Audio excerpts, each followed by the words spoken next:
Are you looking for a high-quality education provider? Are you looking for an educational institution that is 100% focused on Black history? Well, you have come to the right place. At AE Learning, we provide exceptional African history education, training, resources and courses to an international customer base. At AE Learning, our e-learning courses deliver high-quality content and support teachers and students alike, ensuring that they have what they need to achieve their learning goals. Go to aelearning.net to select from our comprehensive library of multimedia e-learning courses. Our courses come complete with tutorials from our African history teachers. Within our e-learning courses, you'll also benefit from high-quality videos to assist in your learning. Throughout our courses, quizzes and examinations are provided so you can test your knowledge.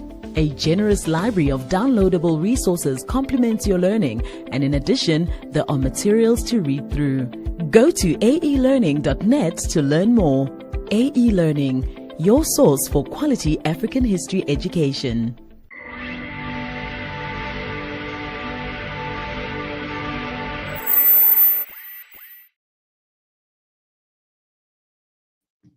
Peace, family. We are live again. Dynasty Mirror search for Huru on this beautiful, well, kind of cloudy, overcast day.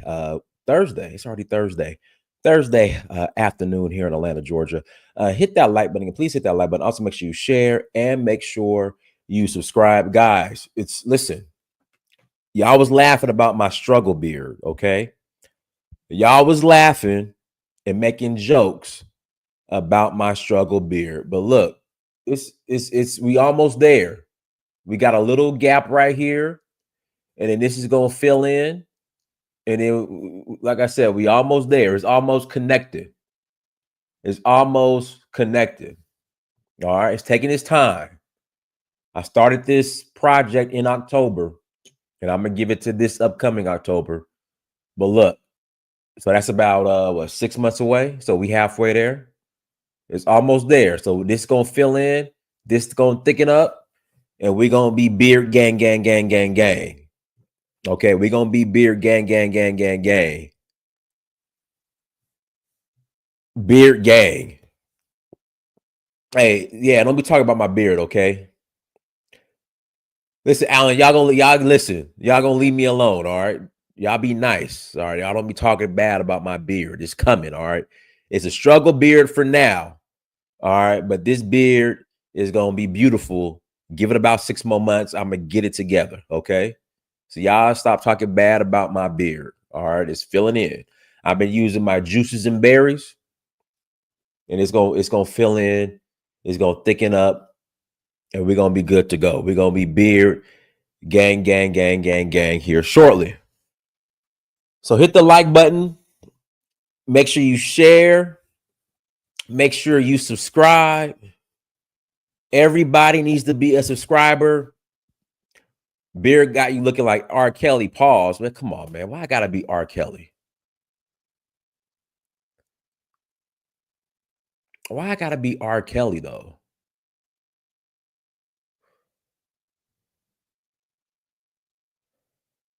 Why I gotta be R. Kelly?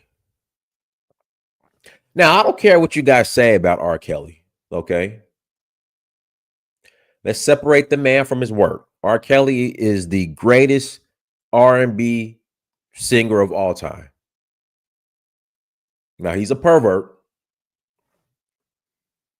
but let's separate, the pervertedness that he's in jail for with his work. He is the greatest R&B singer, writer of all time. Prove me wrong. After him, behind Marvin Gaye. Well, is Marvin Gaye considered R&B? I mean, guys, help me out. I don't know, man. I think R. Kelly got more hits than Marvin Gaye. I don't know. Because R. Kelly wrote too for other artists. I don't know, man. I think R. Kelly got Marvin Gaye, y'all. If you ask me. But hit the like button. Make sure you share. Make sure you subscribe. Let me send this message off real quick to somebody. Here we go.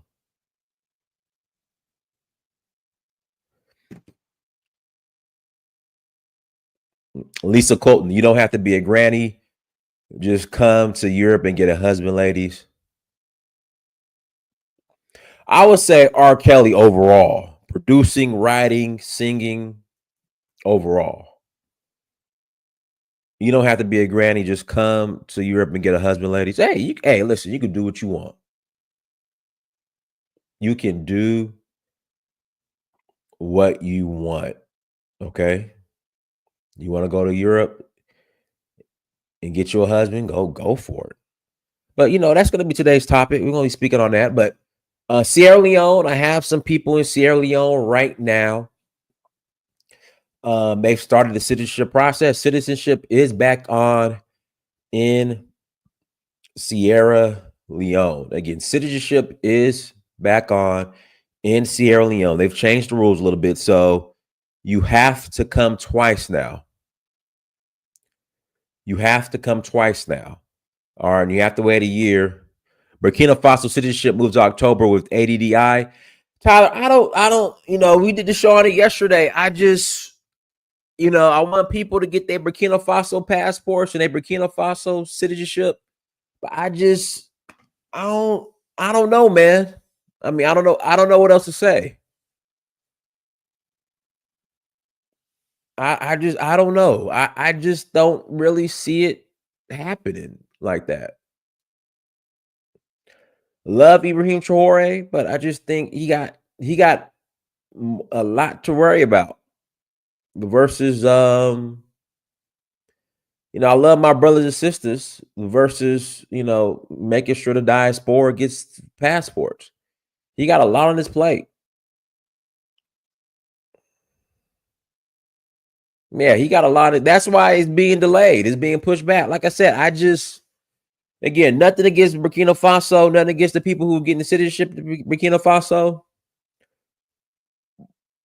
But like I said, guys, Sierra Leone.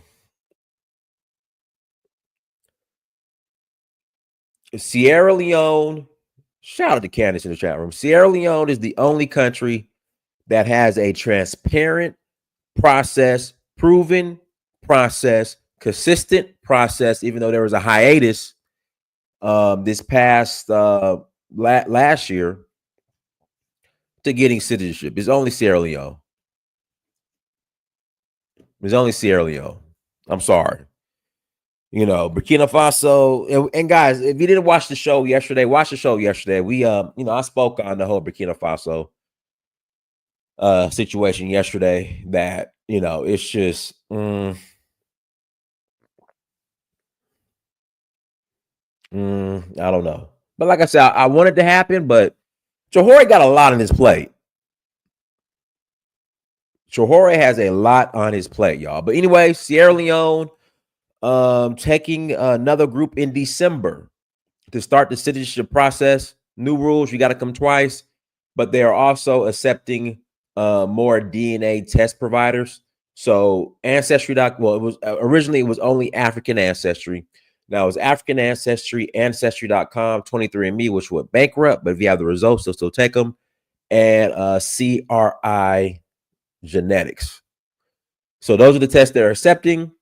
Taking a group in December. So how it works, the group that is there now, they will get their passports to the following April. The group that comes with me in December, they won't be getting their passports to the following December. For the most part, guys, and even with the Burkina Faso situation, the days of showing up and getting your passport within a 2-week period, the days of showing up to Sierra Leone, even Burkina Faso, and leaving with a passport in under 2 weeks, those days are over. They're over. All right, they're over. All right, it's what it is. And the reason why is because folks were getting their passports and not coming back.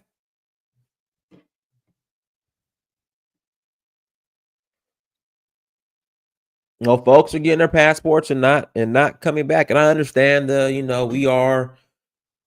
we were removed forcibly against our own against our own free will, and we Africans in America.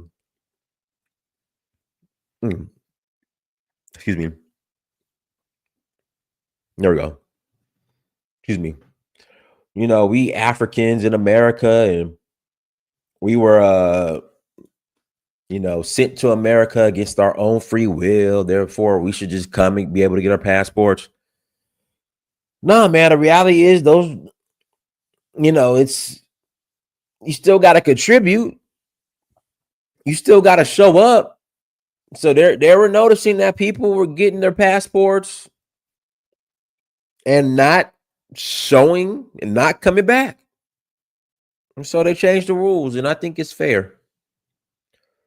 I think it's fair. So Sierra Leone in December. We're on to Sierra Leone in December. So if you guys are interested in joining us, please visit Donfo.Africa. Again, please visit Donfo.Africa. We're actually, and I cannot wait. We are rolling to Senegal. And guys, I'm going to go ahead and put this out here. Dang, Jeswaz, Diners, you like you came back from jail. Damn. Y'all, listen, I'm in my rough stage. I'm trying. I want to grow my beard. Okay, I'm trying. So I'm in my rough stage. I know I gotta get a haircut, but listen, I'm working on it. I mean, come on, man. Y'all be nice today. God, I look like the guy. Y'all be nice today. I'm working on it. I'm getting it together. I want to. This is a project I'm working on. I'm gonna have a little rough stage, a little bit. I'm gonna be a little rough. Y'all just beating me up today.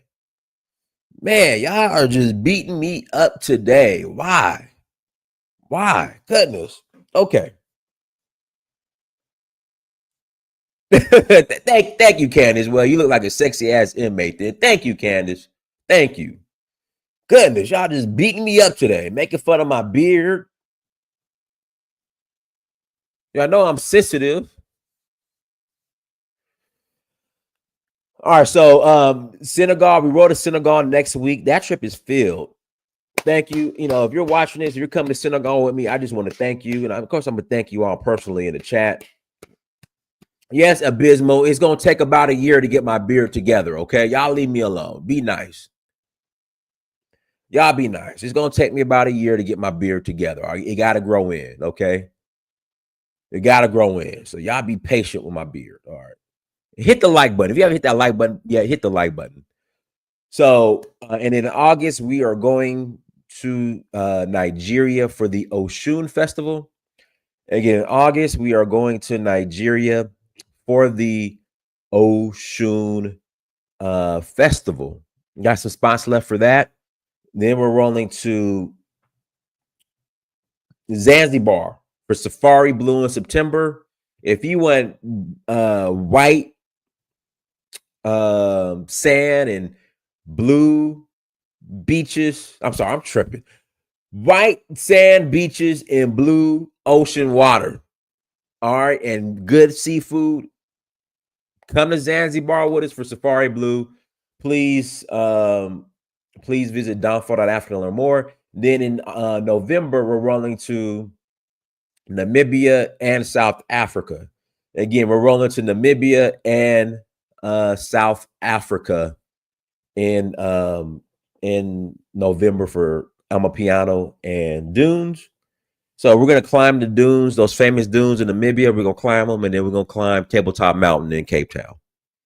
Then in December, we're going back to Sierra Leone. We're going back to Sierra Leone. I'm going to get into the passport grannies. I got to give credit to where credit is due to Kiki Loves Nigeria. She's the one that keyed that term, passport grannies. We'll get into it. So that's what's on the tap. That's what's on schedule for this year as far as traveling. So yeah, let's jump into today's topic. And I've shared this story before. I have shared this story before. When I first went to Africa in 2011, I went to Zanzibar. And there was a group of Black American sisters who were there. And in Zanzibar, very touristy island off the coast of Tanzania. And then, on the island, the primary way to earn a living is through tourism for the most part. So you have these boys that were just running around and they're tour guides. Some are legit. I found a legit ones, but some they're pretty much, there to be the weed man and just get their hustle on. So they show the Black American sisters around. And one night I was at my hotel, my bed and breakfast I was staying at, Stone Town Bed and Breakfast in Zanzibar, which when I go to Zanzibar by myself, that's where I stay at. We were there, we were eating. I noticed their accent. So, when you notice an accent, you say, "Hey, where are you from? You from America? I'm from America. Let's talk." They were talking about, "Oh, these African men are so romantic. African men are so romantic. They more romantic than the Black American man. They're more romantic than the American man." I was like, okay. So they left. The next day, a group of old white women came. Y'all, when I say old, I'm talking about hospice old looking. So those same romantic African boys now were with the old white women.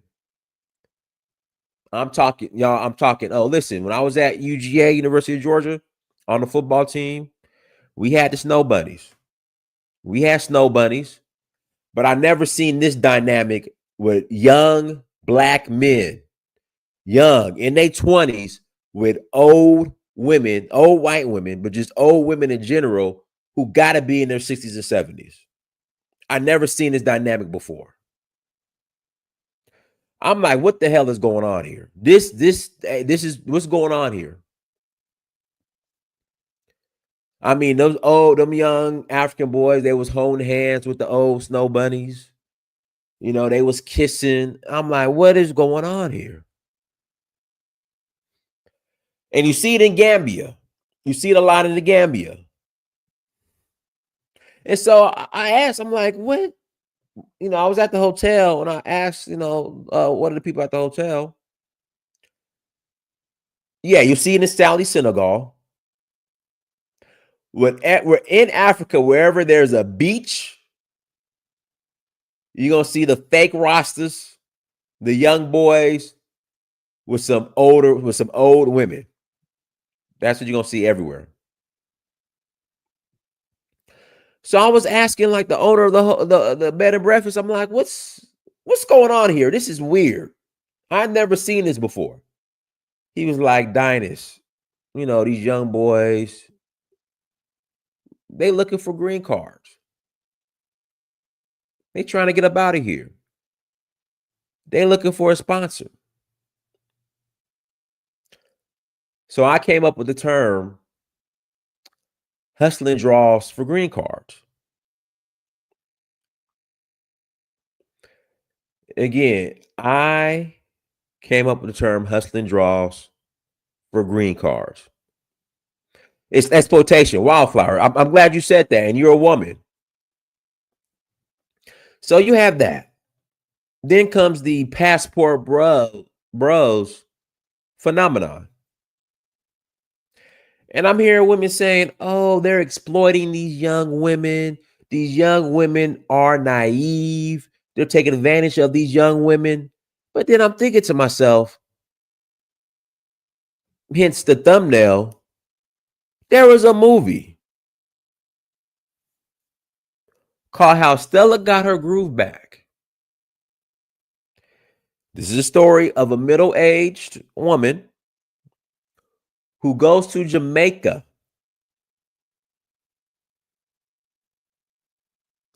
a developing country, third world, but I'm sorry, I don't want to be rude. We're going to say developing country.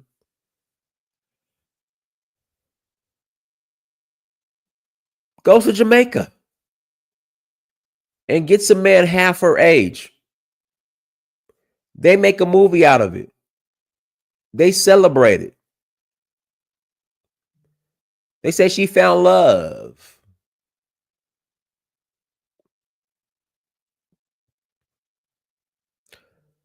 Movie becomes a hit.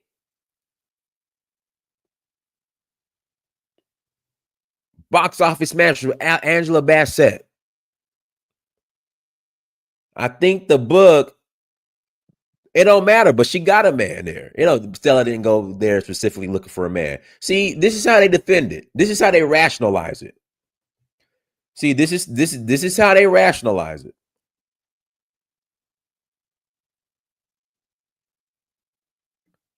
This is how they rationalize it. Yeah, man, dude even end up being gay as well. But yeah, they celebrated it. Most women aren't going on vacay to find men. Okay, Tiger. See, here we go. It's already begun.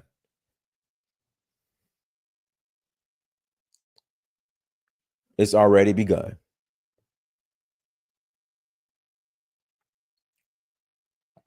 And no, Lisa, they're not bringing them back. It's still rare that they bring them back. Trust me. See, here we go. Here comes the defense and the deflection already.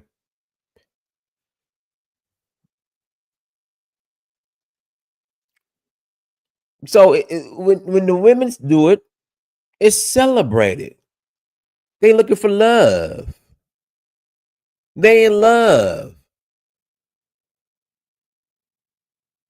But when the men do it, the women are being exploited.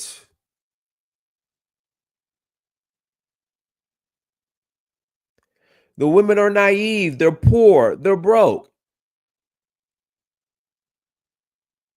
They don't have no money. But these same men don't have no money.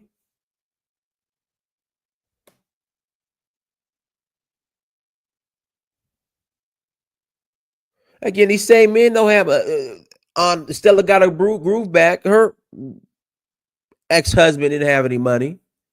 He was broke. He was poor. Was he not exploited? It's love.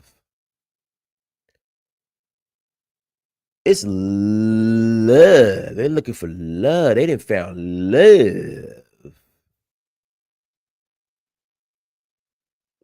But when the men do it, they're exploiting the women and take advantage of the women.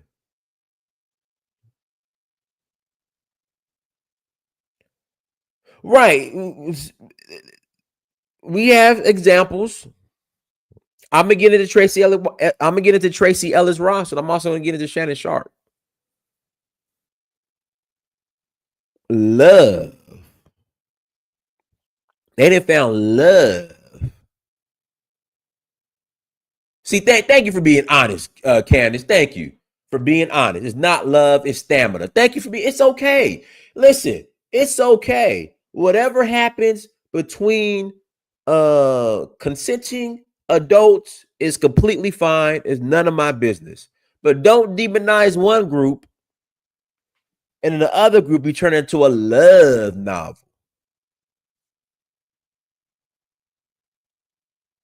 Again, don't demonize one group and in the other group you turn into it's a love.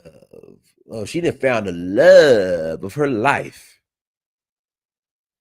in a village in Jamaica. No electricity, no running water. He ain't got no money, but it's all about the love.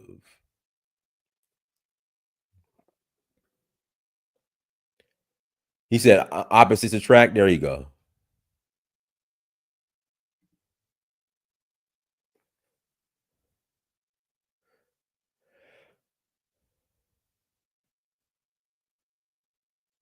But yeah, so that's I'm like, listen, do what you. But what happens between he was working at a 5-star resort, making what, $150 a month.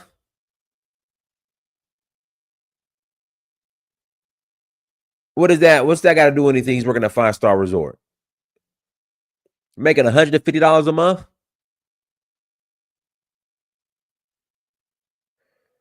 Boy, the amount of deflection and excuses.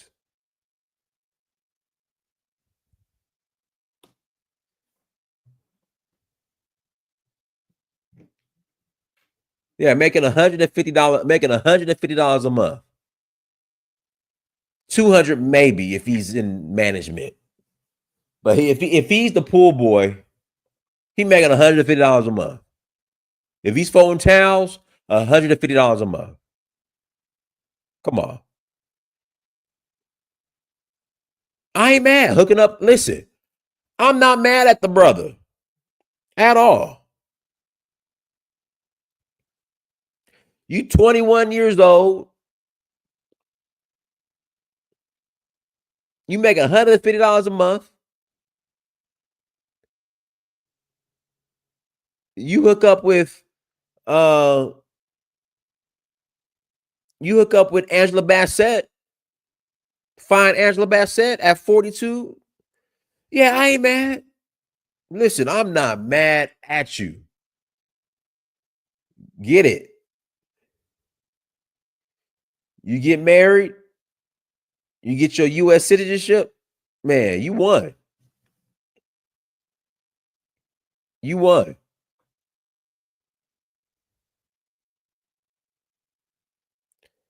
I'm just calling out the hypocrisy. That's all. I'm just calling out the hypocrisy. One is demonized, one is celebrated.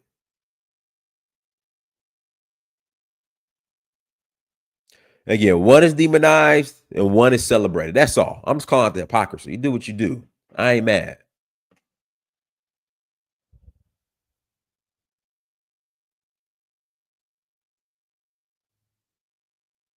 Hold on, let me see if I can find this video.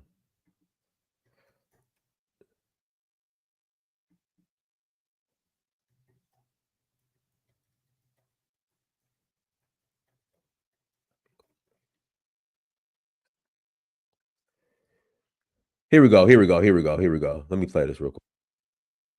Look at this. Look at this, man. Look at this. He's so romantic. The African men are so romantic. Oops. Look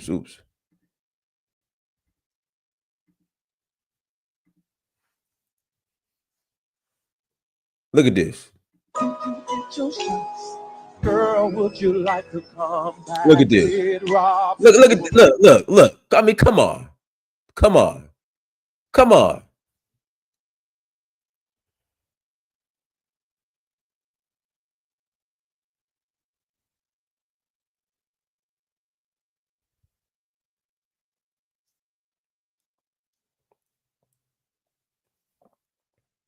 And even though these are white women, the sisters are doing it too.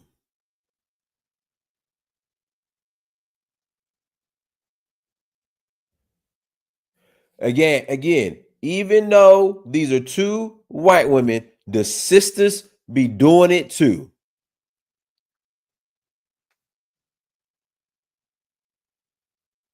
Love.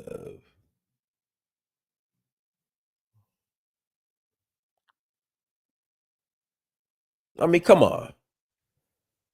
I can't play the rest because I think it was an R. Kelly. It was an R. Kelly song, but I don't want to get flagged or demonetized. So I'm pretty sure I'm gonna get demonetized. This is gonna have to get edited out. But yeah. And I'm telling you, in 2011, I saw it. Like it was a group of sisters. They was, these African men, these black African men, these African men are so romantic. Oh my God. Then they left, and you see these old white women. This is who pulled up. I saw it firsthand in 2011. This is who pulled up, and they was all over them. And I was like, man, what the hell is going on here?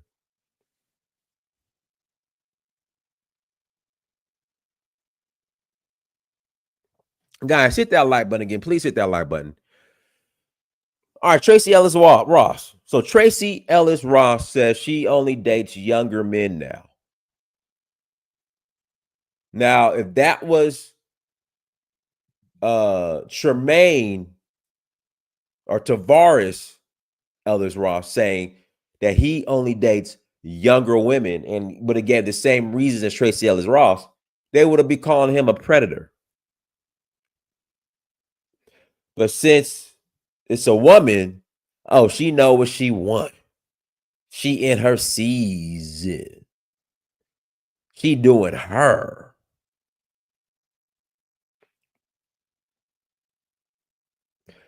But when the men say it, they are predators. They're exploiting these young girls.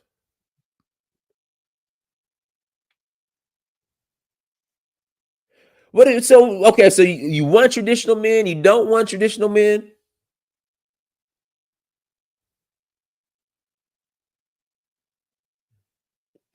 She didn't say that. I watched the interview. She said she's tired of dating older men because they're too traditional. So what do you want? What do you mean true traditional?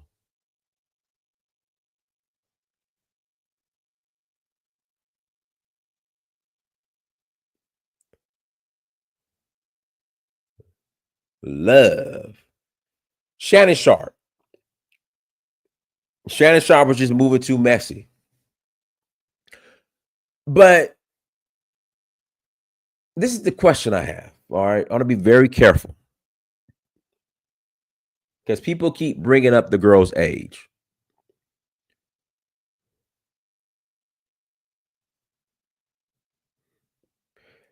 At the age of 18, either you're an adult or you're not.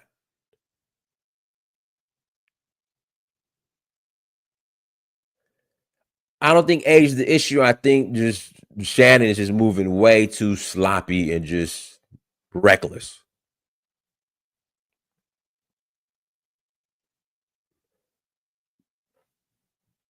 But again,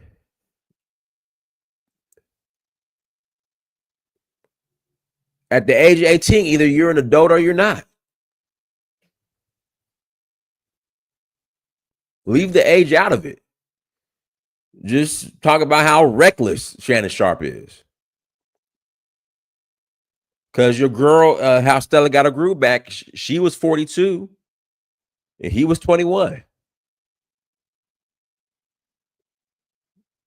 He was just moving too reckless. That's all.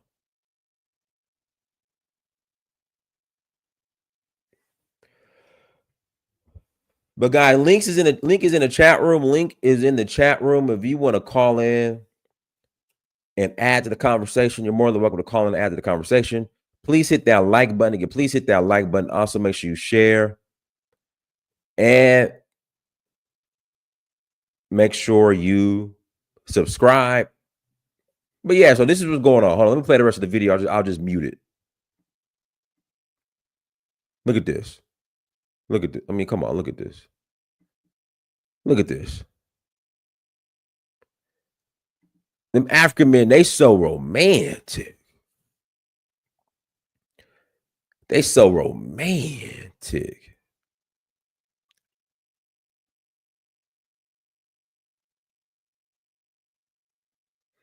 Oh, they so romantic. They know how to love.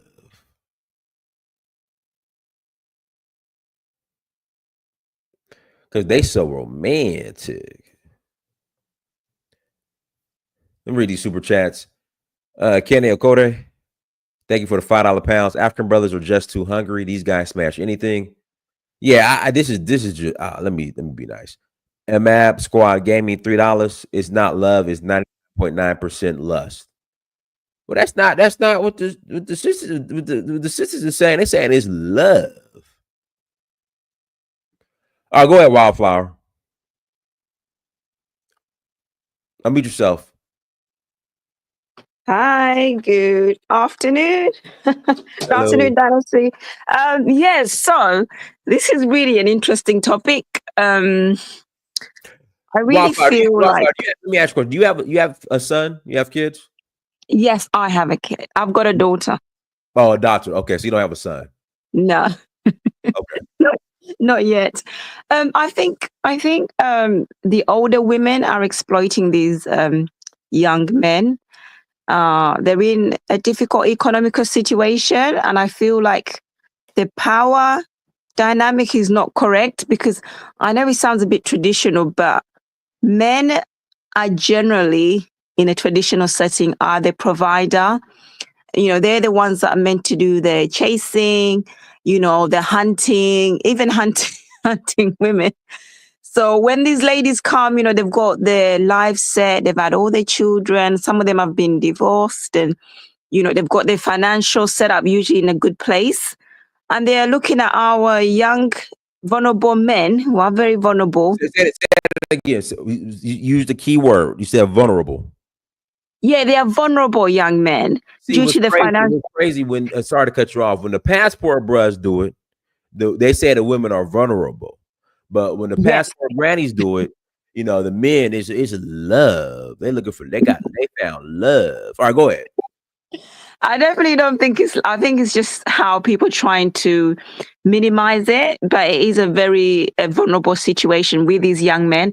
And I believe some of them might not even be like at 25 years old, because I mean, we are told that the human brain fully develops at 25, because before that, 18, you're still very much in that childlike mindset, even though you might look older and everything else. And these ladies, they've got financial power.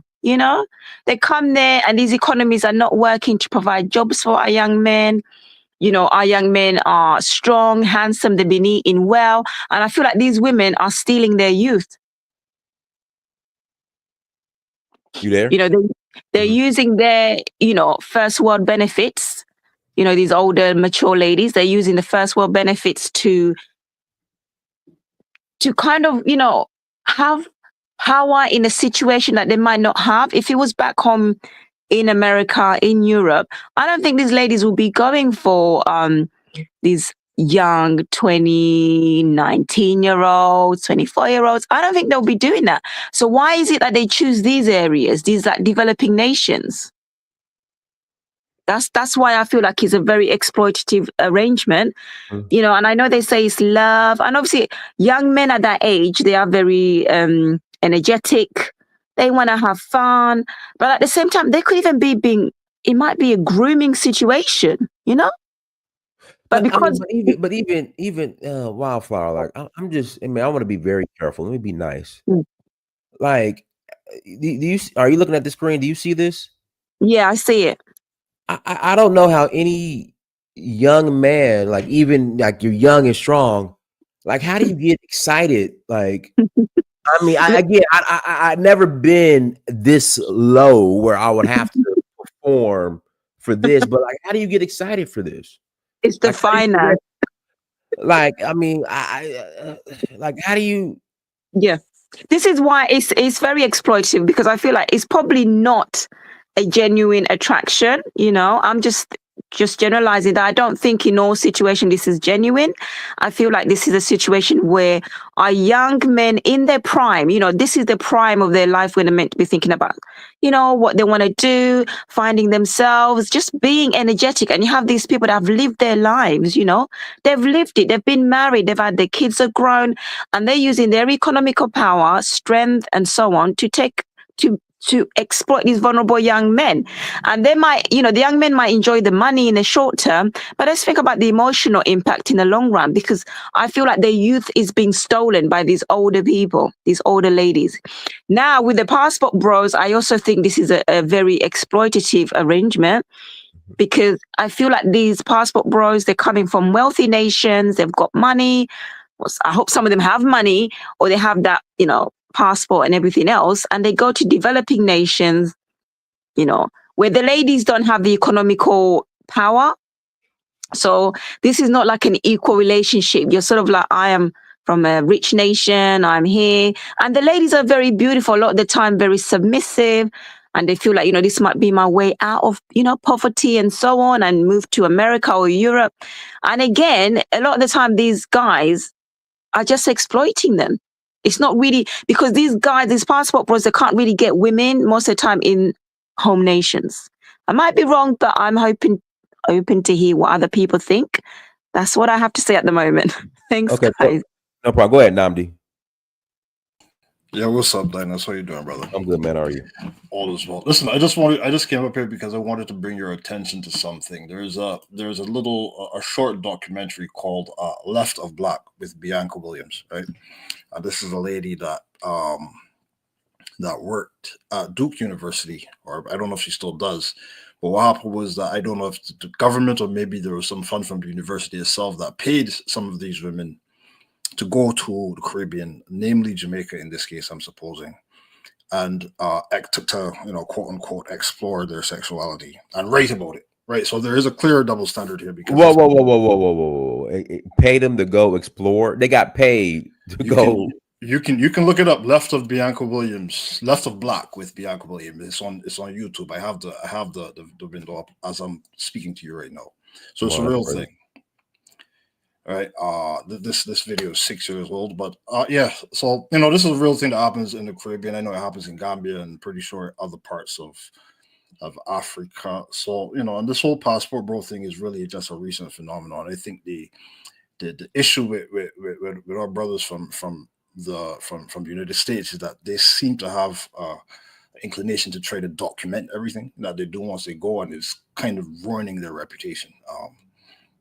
Because it doesn't always look good, but this is something that European men have been doing for decades. There was like a massive issue in one of those Scandinavian countries. I'm not sure if it is Switzerland, where they were bringing all these women from Thailand or maybe Philippines or something like that, and then the ladies over there started complaining. So it is not a new thing. It's been happening for a while. It's going to continue to happen. There's some guys on the island that have made that have gone rich from it, right? So it's real. But yeah, check out that documentary. It's about 10 minutes long, 1957, 20 minutes. Left of Black with Bianca Williams. Oh, wow. On Hope Franklin Center at Duke University. You can take a look at it when you get a chance. Okay. All right. Go ahead, Afro Man. Good evening, good afternoon, peace, everyone. So this is a funny topic, but I'm going to have to disagree with my sister Wildflower. Come on, these young men are not vulnerable. They are not being taken advantage of. They are not being exploited. These are real hustlers. Okay, these are people who know their left from their right. They are getting something out of the relationship in the same way that the older women are getting something out of the relationship. It's not a case of a predator coming to prey on young men in Africa. These men. Hey, Afro Man, are you on speakerphone? Or Afro Man, are you on speakerphone? Or are you talking to your phone? Oh, sorry. Can you hear me now? That's better. Go ahead. Okay. So these men are very sure of what they are doing. These are hustlers in Africa. Okay. They are not being taken advantage of. They get into these relationships for purely economic reasons. Okay. So I don't want us to think that they are exploited. Now, when it comes to the passport bros, the difference, in my opinion, between the passport bros and the passport grannies is that initially, from what I observed, the passport bros, okay, really were going elsewhere. They were not coming to Africa. It seems Africa became their last stop when they couldn't find certain conveniences, or they were not really in demand in Brazil, Colombia, the Philippines, or whatever. Okay, they then opted for Africa. Whereas the passport grannies seem to have targeted Africa as a first option. I think that's the difference between them, in my opinion. Okay. Let's see here. Can I respond? Yeah, go ahead, Wildflower. Then I pass it to Ola. Yeah, it will be brief. I just think they are still being exploited, the young men, because I feel like they don't really. This is not their first option. I think if we had economies that were functioning really good, our young men will have work that is respectful and dignified, and they're in a situation that is vulnerable because their finances make them vulnerable. Their financial situation makes them vulnerable. They are being exploited because somebody sees that they are financially in a difficult situation, and then that is exploitation because I will take advantage because I have money and you don't have money. That means I have power. Then I can groom you and then I can make you believe. I can make you believe this is love. Guys, real quick, you know, like around this time, I always have to go get my son. I could close the show, or you guys continue. I'll be back in like 30 to 40 minutes. We'll continue. Okay. Go ahead. Well, I'll be here too. Yeah. Go ahead. Yeah. So I definitely feel like if it wasn't for the money situation, the young men would not choose these women. They would choose women of their own age group, women of their own. In terms of looks as well. But I'm saying that goes without saying. If somebody is a rich man, okay, a rich man, his choices won't be the one that he would choose if he were to be poor. Everybody, okay, has got options based on their station in life. So if you have a young man, okay, a young man who happens to be poor in his 20s, and he finds somebody who's in her 40s or 50s, okay, you can say had he had a better economic background, he would have chosen that. But that's across board. Had he been rich, okay, he wouldn't have chosen necessarily maybe a particular female. He could have gone for somebody else. So that's true across board. Yeah, that means that they are still in a vulnerable situation because these women are in a financial situation that's better than theirs. That means they are vulnerable to all types of tricks, and you know what I mean. And I feel like I know you disagree with me. These ladies will be buying them things, and you know what I mean, and buying them new trainers and stuff like that. That's grooming, getting gifts in exchange for you know, like relations. Can somebody talk? Hello, everyone. Hello, everyone. Is Dana still there? No, I'm right here. Ola, go ahead. My question is this: is this? Hold on, Ra. It's Ola's turn. Go ahead, Ola. Please, I think we should. I think one mic is better, so we can understand what is going on. You know, I think what you see here is both the boy or the man and the woman are very, very desperate. The setting of the Western world is different. The older you become, the loneliness you become. Especially if you divorce. Some of these women, they'll be sitting on TV for about 15 years without not having anybody say, "Hi, you're beautiful." Be that we're all human beings, we are more people who like to communicate, who like that feeling of, "How are you doing today?" All these things. That's why you can't really blame the women. Then somebody from far able to get to them because somebody said, "Why did you go on Facebook to meet people?" Somebody said, "Why did you go on gym even?" But it happened to be somebody far away and say, "Wow, you're very beautiful. You're this, you're that, you're gorgeous." This thing will blow to this woman's head. It will blow her head up. All right, guys, I'll be right back.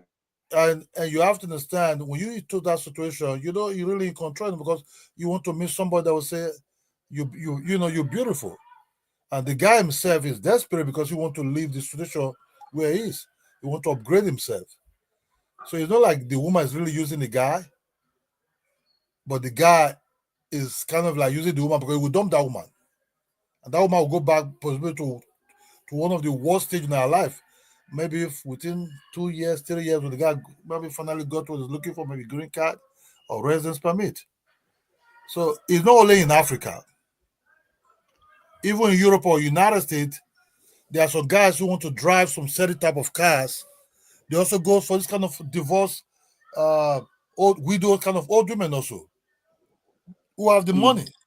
It's behavior has been monetized. Behavior and moral values have been monetized. Let me finish, please. Let me finish before you cut in. You know, I'll give you space. I don't.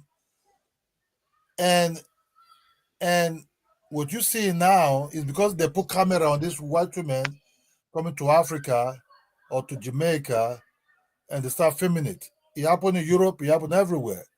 The woman is rich. You see a guy say, "I love this woman." The guy is driving his Bentley.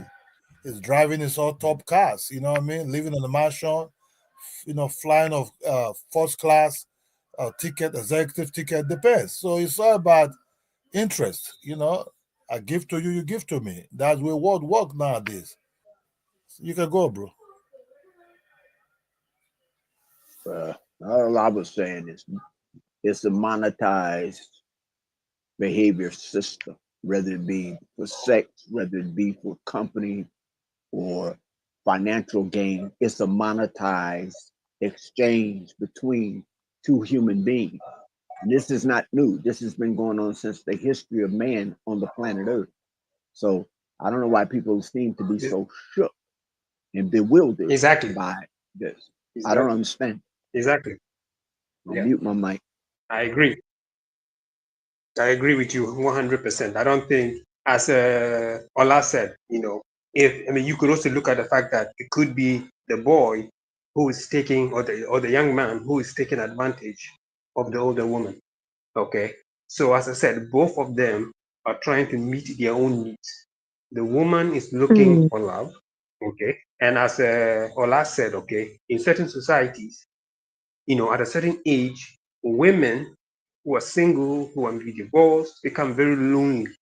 And it's been a long time since a man has looked at them and given them a compliment. So they come here, they see these young men, okay, oohing and awing over them, okay. They get so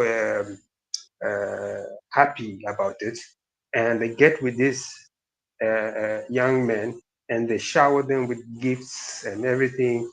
And these young men know what they are doing.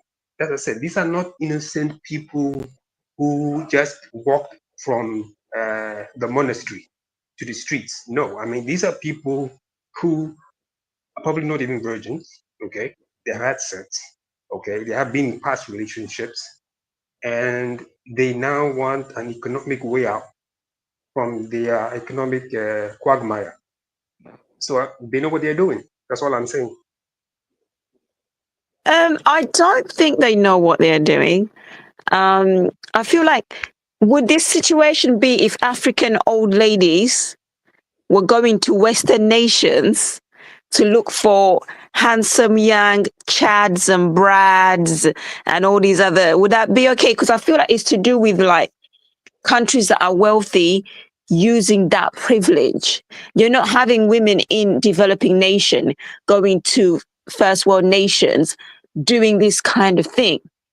So I feel like it's to do with that privilege of being in a place where you have the finances to do this. Because if it was fair, I would say an old granny in an African village can jump on a plane and go to Russia or go to the US or Europe and find a young strong man. So we're looking at, I still feel that this is an exploitative arrangement where they, because of their station in life, they can access other people's bodies or they can buy other people's bodies. And these people might feel like, oh, it's my choice. I am 20 or I'm whatever, I'm strong, I made my decision. But really, or is it your financial situations that pushed you to make that decision? That's what I'm saying. Okay, let me ask you this. Okay, let me ask you this. Yeah, me too. So let me ask you this. A 30-year-old man, okay, or a 35-year-old man who's well-to-do, who's well-off, okay, is dating a girl who is, let's say 30 years, 5 years younger than the man, okay? But he's well-off and she's not, okay? Here, you're not dealing with somebody who is way older than the partner, okay? And if you look at at women, okay, they typically go for men who are older than them. Okay, that power dynamic has always been the case. Would you say that a man who's 35, who's well off, okay, who's dating a woman who's 30 years, who's not well off, okay, that is also an exploitive relationship? There is a power imbalance, but it depends on the settings, the location of this relationship. If it's taking place in Europe or America or another rich nation, then I don't really, because this young woman can still get a job, I guess, a job that pays well. But because of the circumstances, I still feel like within this relationship, the male will have more power because he's got the financial capital, their age, he might be able to direct where the relationship goes. And the lady is going to be in a more submissive place, like in terms of, okay, all right, okay, you've got the money, I need you to pay for this. So I still feel like we really can't, this is not a fair comparison, but in a way, I feel like in most relationships, even in Western nations, men are usually paid more than us. Unfortunately, that's how it is. And the man will have that power financially. And we do expect men to pick up a lot of the financial responsibilities because they get paid more than us. No, that's a Again, cultural. we're at a disadvantage even here, you know, in the UK, in America, women are still paid less than men, unfortunately.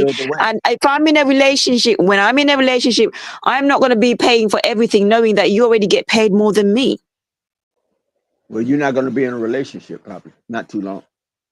No, I would be, because most men, they know that, and they're like, are you in a relationship right now? If you don't mind me asking. No, I'm not in a relationship right now, but I'm just saying when I've been in a relationship, I can tell that you're not in a relationship. When I've been in a relationship, men are always happy to pay because they get paid more than me, and I work. You're in the UK. I'm not going to pay, knowing that a man can pay. I'm in America. You would not be going everywhere with me, and I'm paying. No, women want equal rights. They want balance. They want equity. They want fair economical exchange. Women in the West. Women in the West. But see, if you say the West, whether it be the UK, whether not here in Africa. No, I'm not talking about that. I'm excluding Africa from that because that's a whole different dynamic. Okay. I'm talking about the Western world, the Western bloc. That is the power dynamic which has been set in place since the inception of what we call the Western world. So this is not nothing new. You can go back to Greece and Rome. The power dynamic dictated the behaviors and action between the two people, whether it be male and female, female and male. So that's a power dynamic that's passed down through the ages. So now it's monetized. So a lot of these young women and men, they're monetizing their interaction. And what the woman, if she's older, is getting is companionship and interactions on a human level that elevates and that makes her feel whole. So it's an exchange. I think, let me put it like this. You see, when you're in the situation of some of these women, because the lady in London or England, I think she will know more. Yeah, London. Okay, London. I would say so. Okay, because in the Western world, this is not like Africa. In Africa, you can see men saying, you're very beautiful today. What is going on? In Western world, these women have no such compliment. It's cold. It's very individualistic type of lifestyle. Some of them have job. So you trying to tell me this don't happen in Africa, brother? This is not going on in Africa. Hold on. After the job, after the job, they're back in home. And if they go to a supermarket, nobody's smiling and looking at them. Why? You know, I think some Africans also start experiencing it. So for those who live in some of this Western world for a very long time, and refuse to come back home, and they maybe they're divorced or don't even have a wife at home. When they were young, when they go to these supermarkets, those desk girls used to smile and look at them. Hi. Some of them will tell you, you're looking good. But now some of these bros, they go into the supermarket, these desk girls, these younger desk girls look at them like, what the hell you doing here? And squeeze their faces. So these women already experiencing these things deep inside them for a very long time. See, white people can keep their secret for a very long time. It's not that they don't video this thing, but people don't video them maybe when they come around. It's just everything, just emotions. How about the passport bro that are going to Africa? Majority, some of these are our brothers from the United States, videoing our women, how they eat, Yeah, that's not good. how they sleep. No. Why is that not good? Hold on. They started showing it to Black Americans on their, so that they can flock to their place. Started analyzing, and some of them will tell you they're Pan-Africans. Well, there's no black African. There's no black Americans in America. And some of them will come here and diss their women heavily. These their Black American women, call them all kind of. Some of them have almost about 5 baby mamas in the United States. But they will come here, and the person I'm telling you now is a person called Simp Police. I think that's a good thing. His mouth is very big. He go to Kenya. He video all these girls that this guy thought, oh, he's very friendly. He's a kind human being. He came and start showing their whatever it is to the own Black Americans and start making fun and start laughing at them. But these are the things they blame the white men are doing. These grannies are not doing that. Somebody might video them who think, wow, this is disgusting. What is this? Might put it on TV. There's no white man doing some of these nasty things, start putting it on YouTube. Is these our brothers who are Black Americans who pretend to be B1 and go to the continent and start doing this nasty thing that they blame the white man are doing? Okay, I'm glad you said that. Do you know in America, there's no such thing as a Black American. There's no such thing as a Black American. Africans in America, there's no such thing as a Black American in America. Because when you're an American, you have freedom, justice, and equality under the law, enshrined in the Constitution. We have never had that in America. You had to petition the government for rights to vote, rights to be included within in the economic sphere, political, education. So so-called white people they've never had the march for rights. They have those inherent rights once they come into this life. But it's the people that are classified as Black or African that have to petition the government for those rights. So I just say to my African brothers that there's no such thing as a Black American. There's only Africans in America, period. Yep, I got that. Thank you for the clarification on that.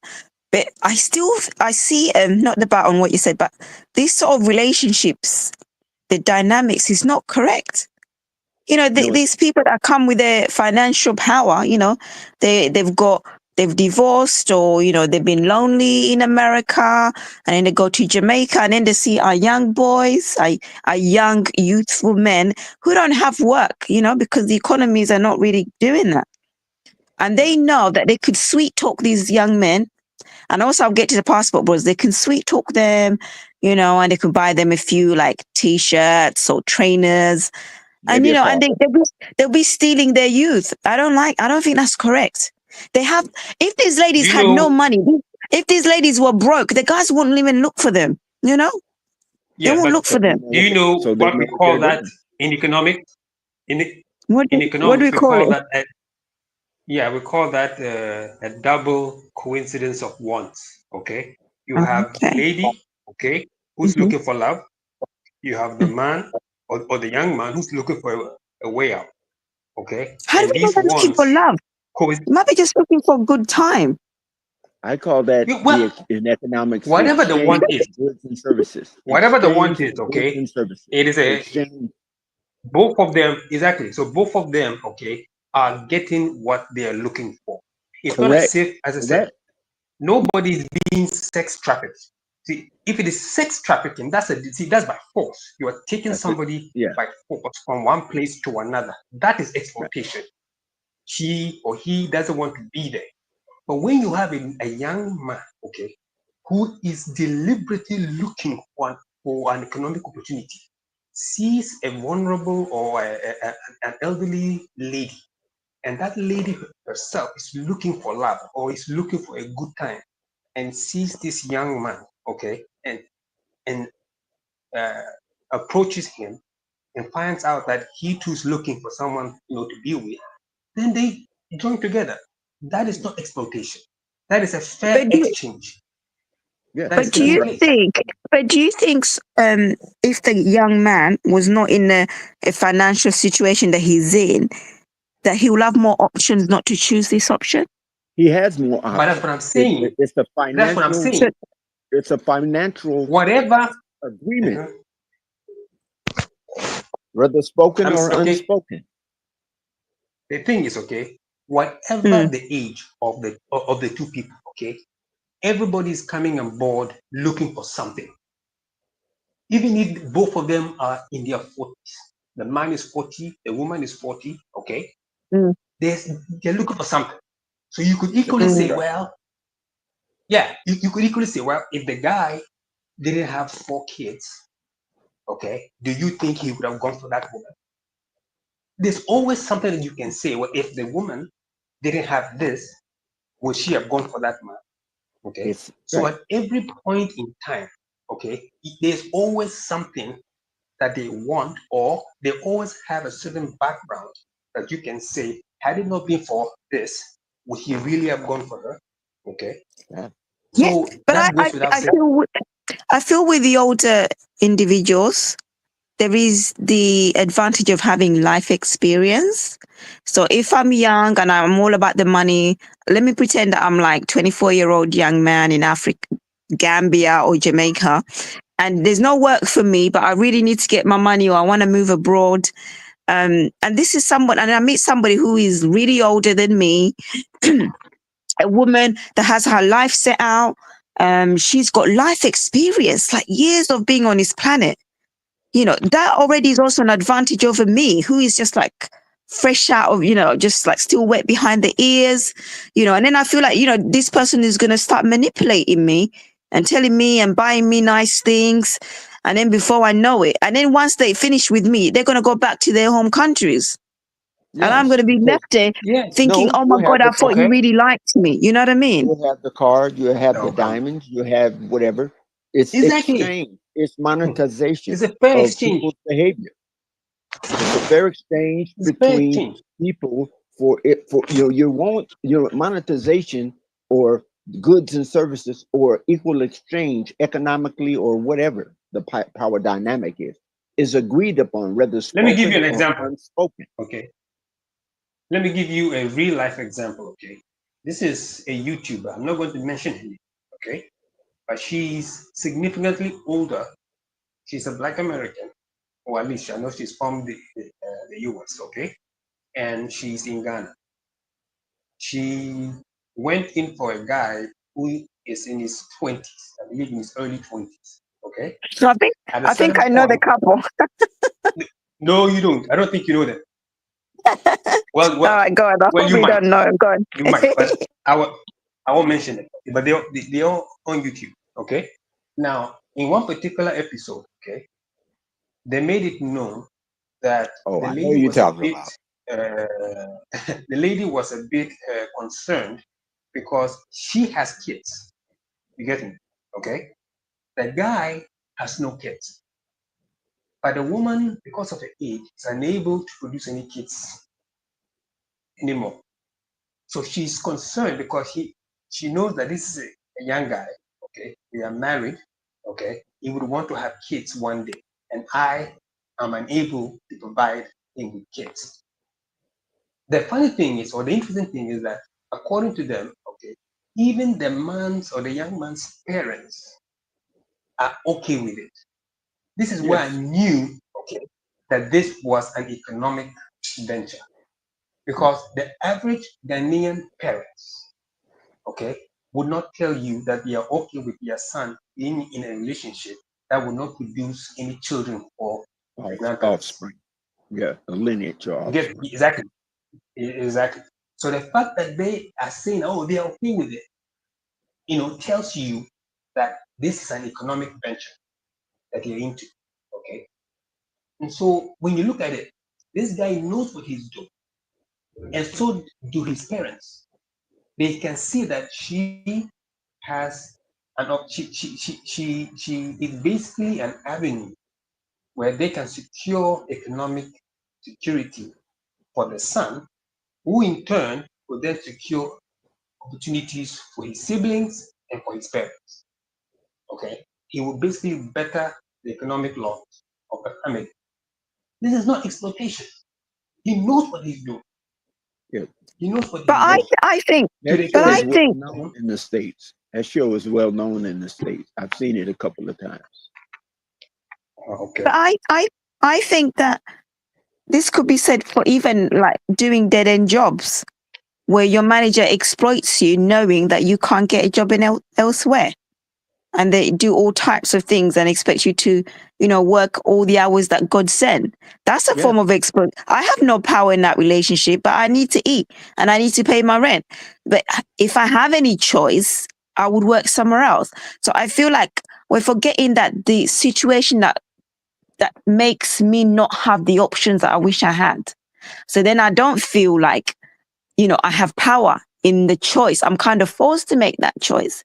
So then the person that I'm going to could be a vulnerable an employer that's exploiting me, or somebody from abroad that's exploiting me for relationships. But I'd rather not do that. Okay, that's the reason why you're probably single. But that I understand that. But what does the king? What does the king in England have? He has access to everything and anything at his command, at his wish. He's got loads of options. It trickles down. But it trickles down to the society. The dukes, the earls, the lords, same thing. We can't say that these people that enter these relationships are on an equal footing to say that there is no exploitation or vulnerability of people. Mm-hmm. I can't say that, and I just said it. Can I have a second, please? I think what you seen. I think I agree with my guy from Ghana. We're seeing these things because somebody has posted, right? You have to understand the power of money is very strong on both sides. Well. And we're seeing because some of these they call grannies are going to Africa because they didn't find anybody in their territory who will say hello to them and say, do you have a good night's sleep? Are you okay? And what's going on? Let's assume people in the United States. You see some of these heavily young girls running after some of these grown-up men that is at 62, 65, 68. Yeah. And this girl will be 25. He knows where he's going to. Yeah. But sometimes some of them also approach this man and start telling this man, oh, you look good. Like me. You look good. You don't look 65. You look young, right? This thing will blow to this very rich guy head and say, oh, man, this guy's making me to get young again. They started spending money. I'm in my 60s. Don't you think the guy also came for something? The guy also come from purpose also. But why this thing look disgusting is because some of these women you've seen that are coming, they're not that rich like that. And because if it's a black woman, that black woman would be able to know how to package herself. You understand me? Will fill the bra, pump the breast up. Some of these white women, we live in a technological age. They all know how to do that. Some of these white women can do that. Some of them can be as natural as realistic what they can. And yes, some of them can look pretty old and very disgusting, but you have to say the mind is different. What the mind is telling her, she needs somebody that will say, do you sleep well? Not about the other part, about the intimacy. It's about that communication that you open your door, you see somebody else, they'll say, how you doing today? That's what I meant to say. That I'll stop here. Somebody go on. And let's also not forget, okay, that the concept of, we're also assuming that the only reason why people should get together in a relationship is because of love. Okay, that concept of love or romantic love in a relationship is only recent. Okay, prior to the 1700s, nobody was marrying for love. People were marrying because of transactional reasons. Okay, you had arranged marriages. You have people who only saw their spouse or their spouse to be on the day of their wedding. Okay, it was, you are a woman, you're supposed to provide us with kids, and the man is supposed to take care of it. That's it. There was nothing like love. That is a recent development that occurred in Europe. And so prior to that, for tens and thousands of years, people were getting married on the same basis as how young men are getting together with older women, or young women are getting together with older men. That has been the basis of relationships throughout history until about 200 to 300 years ago. Now, I still think there is some grooming involved in this, even with the passport bros, which I'm going to get to now. When they go to these countries, South America, Central America, Asia, and now also Africa, they're coming with, oh, we know, we're from the West, we have passports and we can take you to our countries. And these young women, they're usually very traditional, very coming from good families. They're just trying to, make money, and obviously trying to make financially a way for themselves and their family. And they get these really people from these other wealthy nations coming in, and in their own home country, they probably won't have a chance with a woman that attractive.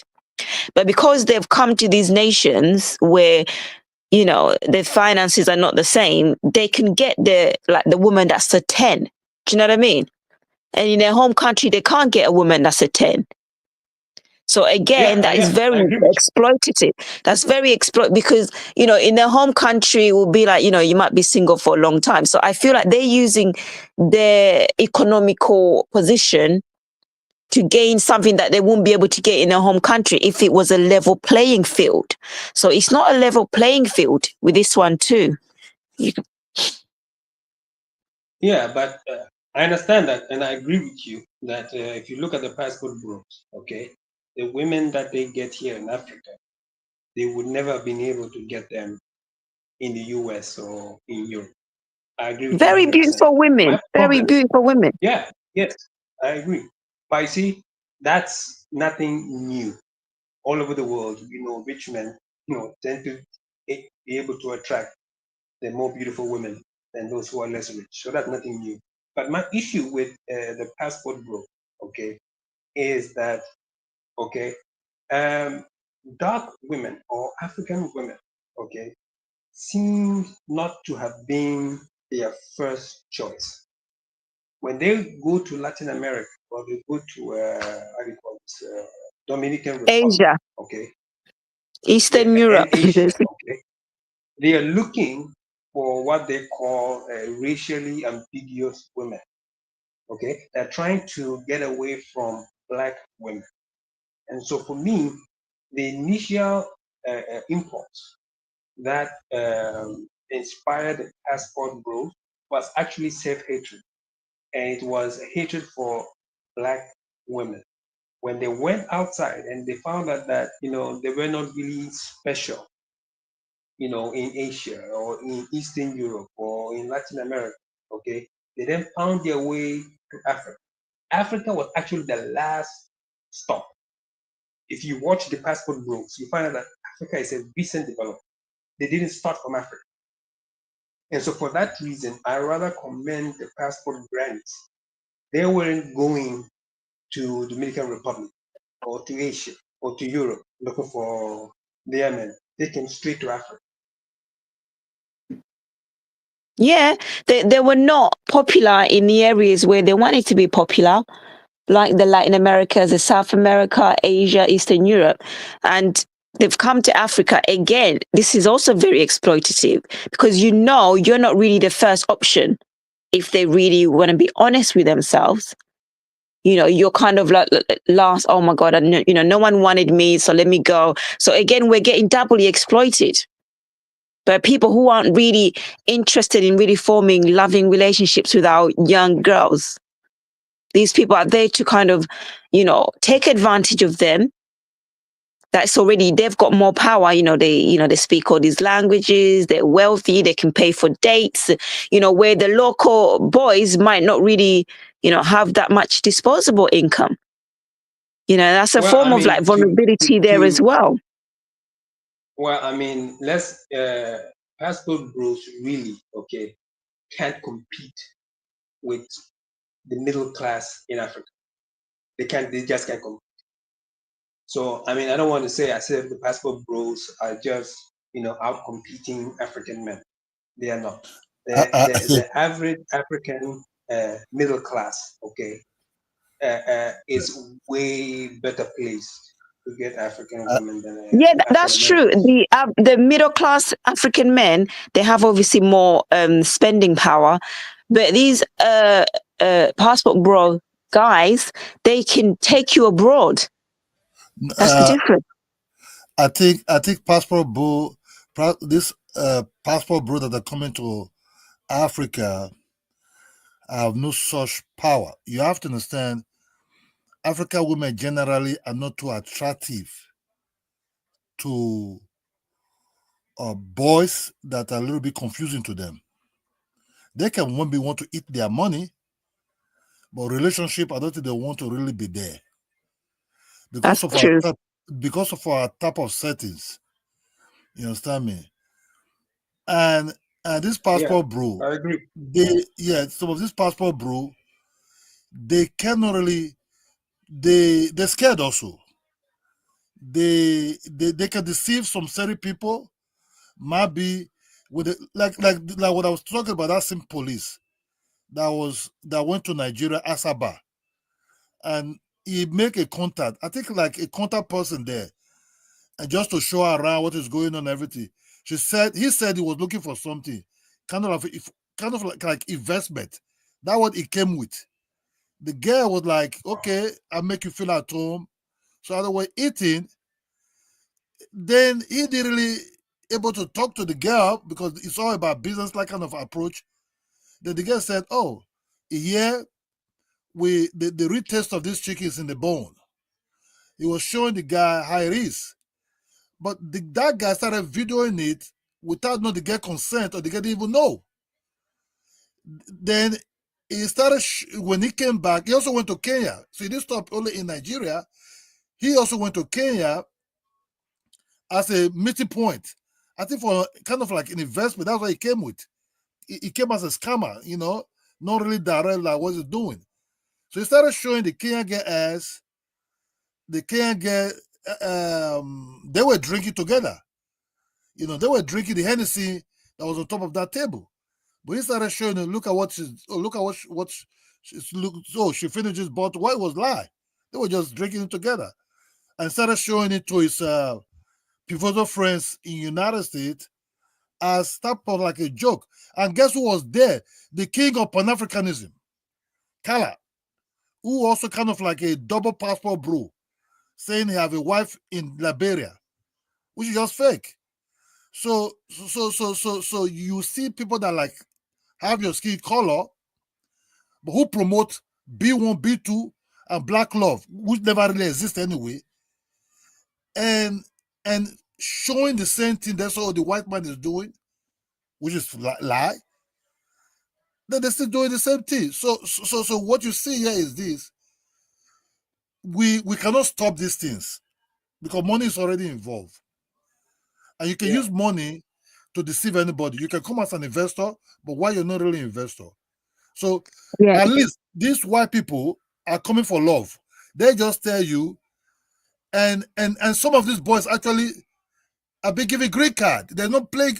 They're not there to settle in Africa. These white women are not coming to settle in Africa. These white women, they don't come there to start spending the 6 months, 7 months there. I like you. You like me. What did it take to get to America? Oh, marriage. Let's go to that court and marry you. Within a month, these guys, they're already in the States or in London. You understand me? Yeah. That gives this boy a better life. They know it will not last because they don't have the stamina. But they just want to enjoy that moment as long as it lasts. If it's 2 years, if it's 3 years, the guy want to hold the relationship. If it's 5 years, they want to enjoy that moment as long as it lasts. That's just the truth. And I do agree with you, Olade. Okay. Let me also give you. Okay. Okay, I just want to give one more example. Okay, a friend of mine had applied to go live it was to Austria. Okay, and he's a younger person. He's in his 20s, and he applied. He didn't hear anything. One day in his email, he got a response from a lady reporting to be working at the passport office or the visa section, what the people in charge of granting visas. The lady writes that she can help him come over to Austria, but he has to pay for the registration, the visa application, everything, and she will get her the visa. She will get him the visa. This guy thought this thing was a scam. So like, this is just a scam. You think I'm an idiot? Okay, this is a clear scam. So he didn't pay it any attention. He didn't pay any money. The woman again sends him a reply. Are you applying? So he just decided to respond and say, look, okay, yes, I want to apply. Blah, blah, blah. Can I speak to you, on the phone or something? So they're able to speak on the phone. Okay. Long story short, okay, this was an elderly woman in Austria who was actually working in the office of the visa section. Okay. She was the one responsible for granting visas. She was looking for love, and she saw the age of this black African, this Ghanaian. She assumed that, of course, he wants to come over to Austria for greener pastures. Okay, and today he's in Austria. Okay, with her. Now, is this exploitation or is this a fair exchange? It's up for debate. There is a Okay? fair exchange there. Okay, but I also want to speak on what Ola said. You see, the issue of African Americans and their relationship to African continent, diasporas and everything. There has been, you see, when always I hear that Africans look down upon African Americans. Okay, that's the complaint by from Black Americans. But you see, let's get to the root of it. If you look at Black Americans, okay, even in their movies, okay, let's get into movies like Coming to America, movies like Barbershop. There's one other movie, it will come to me, where, yes, Friday, okay, Friday and Friday Next, where you have Michael Blackson acting like this, African, okay. In every movie where there's an African, he is disparaged by Black Americans. He's made to be the focal point of jokes and ridicule. You cannot find the same thing in African movies, where the African American is the focal point for ridicule and jokes and insults. You just don't find it. Okay. So if you're going to look at the history of one group making fun of the other, that is not on the side of Africans. It has not been the tradition of Africans to make fun of African Americans, but it has been a long-standing tradition of Black Americans to make fun of Africans. We all know about the booty scratcher, the African booty scratcher, and all of those things. Those are jokes, okay, that are how do you call it? That are focused or directed intentionally at Africans, and not the other way around. I agree. This is why I say when the passport bros come to Africa, there's a lot of vulnerability for our girls, and obviously our girls will want to get in contact with these guys because there's an assumption that they have money and they might take them abroad back home. But the thing is, what has been revealed is when these guys are in Africa and the girls are very traditional, they expect the man to pay for dates because this is what African guys normally do. When you go on a date with them, they pay for everything. And the men coming from America, they'll be saying, 50-50. And our girls are not used to that. They're used to men taking charge and being able, men will feel even a certain type of embarrassment if you look at a woman and you're asking her to pay. So when the women then start to really find these men really unattractive because they feel like you're not really, We're not following tradition. Exactly, and that's why passport bros really haven't been that successful in Africa. I mean, I mean, based on the YouTube videos, okay, you really don't see them matching. Yeah, they might go on a date, but you don't really see the second date or the third date. You know, it They kind of even have the ends. financial power because, Yeah, they you don't. know, a man who is a European man, when they go for our girls that are in university, these European males, most of the time, they have the financial backing. Not all the time, but most of the time, they're not going to be looking at the girl and be like, oh, we go half and half? But when we come to our Black American men, they will be like, oh, you know, you're just acting like the Black American women, you know?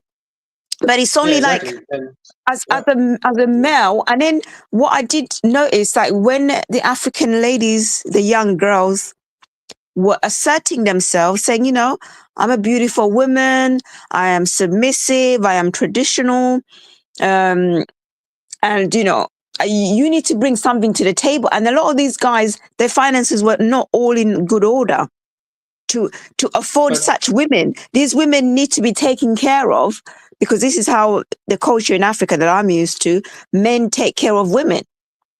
And then you get these men from a different culture where, oh, we're going to go half and half, 50-50, this and that. And it doesn't really work. And this is why the passport bros have kind of flopped in Africa. Exactly. From my view. It has flopped. Yeah, I mean, I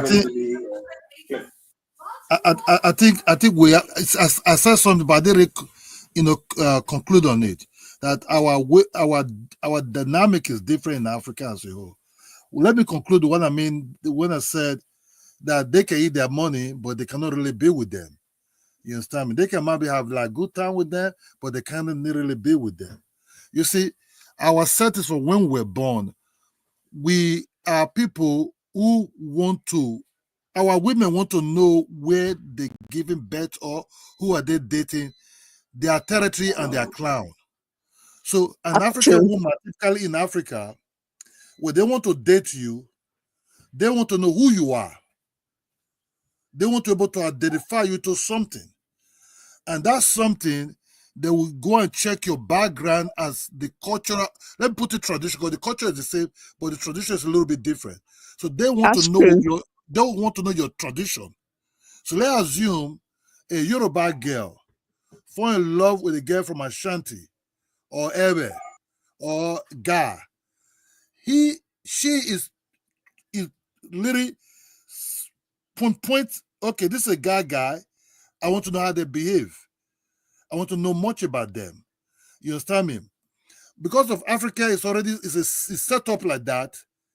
These guys, even when they come to Africa, sometimes what confuse the African girls are like they cannot really see them as part of the Africans that they're used to. So first of all, they don't behave like a typical African person, let's say like Kenya, Ghana, Nigeria, or Zimbabwe. Yeah, I have noticed that. In terms of what you're doing you talk about paying for certain things, doing some other things, So these are people who easily can flip, you understand me, get irritated in time. And by barely looking at them, there's a total different ball game. That's why you see, when you ask an African person, do you really like Black Americans? We'll tell you, no, I do like an authentic African dude. It's not their fault. It's their rotation. It's how they were born. That's why see that even when they come to United States, an African, few of them, even with the third generation, actually go to marry Black Americans. That's just the truth. It's not about anything. It's the way they be brought up. Yeah. They would actually rather go for a white person before going for a Black American, and that's unfortunate, but that's the truth. And I don't think I know any friend of mine, okay, who is married to an African American. I know several who are married to white. Well, the males in my family are all got African women. Even though they have access to women from, here, European, whatever, but they still prefer African women. And I understand it's something to do with the culture. So when the passport bros go to Africa and, they're like, oh, I can take you abroad. I think it's more, the ladies want more than that. When they see you that you're being stingy at the restaurants and now you're doing your face a certain way. With African men, I think they know that you have to have something to ask someone out on a date. There's the expectation that there will be, that the woman will give you her time, but you have to be the one that's providing. And it's the way we are brought up anyway. And these guys, the passport bros, East Africa, I'm sure South Africa, West Africa, and I'm sure the passport bros got really frustrated with the girls in Kenya, what other country, I can't remember, where the girls were like, why are you getting upset with me? Because I expected you to pay for things. It caused a lot of frustrations in the guys. And I'm just thinking they didn't understand our culture, which is very important. And also their finances could not support this lifestyle, which most of the times, not all, European men have financial backing for them to be able to maintain our girls that would expect a man to be a man. Not just to say, I have a passport and now you need to just, do as I command. Because even with that passport, it's not easy to just take somebody abroad. I don't think it's that easy. That is true. You see, let me put it like this. If you want to talk to an African woman, it's a different type of style. Because some of these passport bro already hate their women in the United States, insult them, call them all kind of names. So they don't really have that type of techniques, how to talk to a really traditional type of a girl that came from whereby the neighborhood guys are very friendly to her, right? Call her all kind of praising name, talk to her in a kind of like respectful manner. They're in South Africa. Do you know why the South Africa guests are not like jumping towards them? Why, but they'll still prefer some of these the Africans was? That's just because that is it. You see, it's easy. You see, when we bring in the white, let's say we bring in the white people inside this board now. With the white man, at least you will know how they behave. That cultural thing, because you are prospective about them. You understand me? But with the Black Americans, you see them black, but you were expecting a certain behavior from them, but that's not what you're seeing. So it confuses you. You understand me? Because your mind is seeing a black person that you think can be African in your mind, right? Because they don't know much about them. Then out of the blue, you see him behaving totally different way. So for an African person, it will confuse you. Not just both men and women. So even our men that date Black American women, it also confuses them. Only that our men take time to start knowing them. You understand me? That's what some of them will say, oh, this African guy is nice. You understand me? They say, oh, it's nice. It's very respectful. You understand me? It's just because the African guy already know how to behave in a kind of a respectable manner when they're with women already in Africa. But come a time, the African guy will also find that in a very hard way. How? Because some of these guys, they behave independently. They will tell you, I don't need a man. Not their fault, but that's the way they also be grown up also. So they will tell you, I will do what I want to do with my body. That's not your body, that's not your business. To us, being in a relationship, especially when intimacy become involved, it's almost like a sacred territory that you don't share with nobody. You understand me? If a girl, you see whatever she's having, in that quiet moment, and see you cheating, she will get mad a guy the same thing. So there's a kind of like bond already be shared. But with them, it's not really like that. It's loose. And they can be dating you, see the same time, sleeping with Tyrone. And if you question them, they will tell you it's my body. You got no shit to talk about. My body is my body. You understand me? And to an African, that would destroy him a lot. And that is the reason that it's not our fault. We be raised up in total different ways of life. They have their own way of life. We have our own way of life. That's why it's not really comparable. Let me bring you the white now, please. Just give me a second. I beg you, people. Go on. The white people are a little bit. They're different. How are they different? They will answer some steady question ahead. What are you looking for? Because they want to know if it's going to be open relationship or not. You understand me? If not open and they're not keen for open, they say, I want to know you more better. You understand me? They already have a drive. They're not going to tell you they love you. They're not going to tell you, I don't love you. When that time comes, they will tell you, I do really love you. You understand me? It's not about jumping to it to say, I love you the first day or second day. Then slowly you people started knowing each other, the love started growing. You understand me? That doesn't mean they will not question you after 5 years what you told them 5 years ago to see if you're lying. You understand? So the culture of a white person, because some of these white people are into like two parents' homes, which most Africans are also into. So the grooming of that relationship become heavily fettered.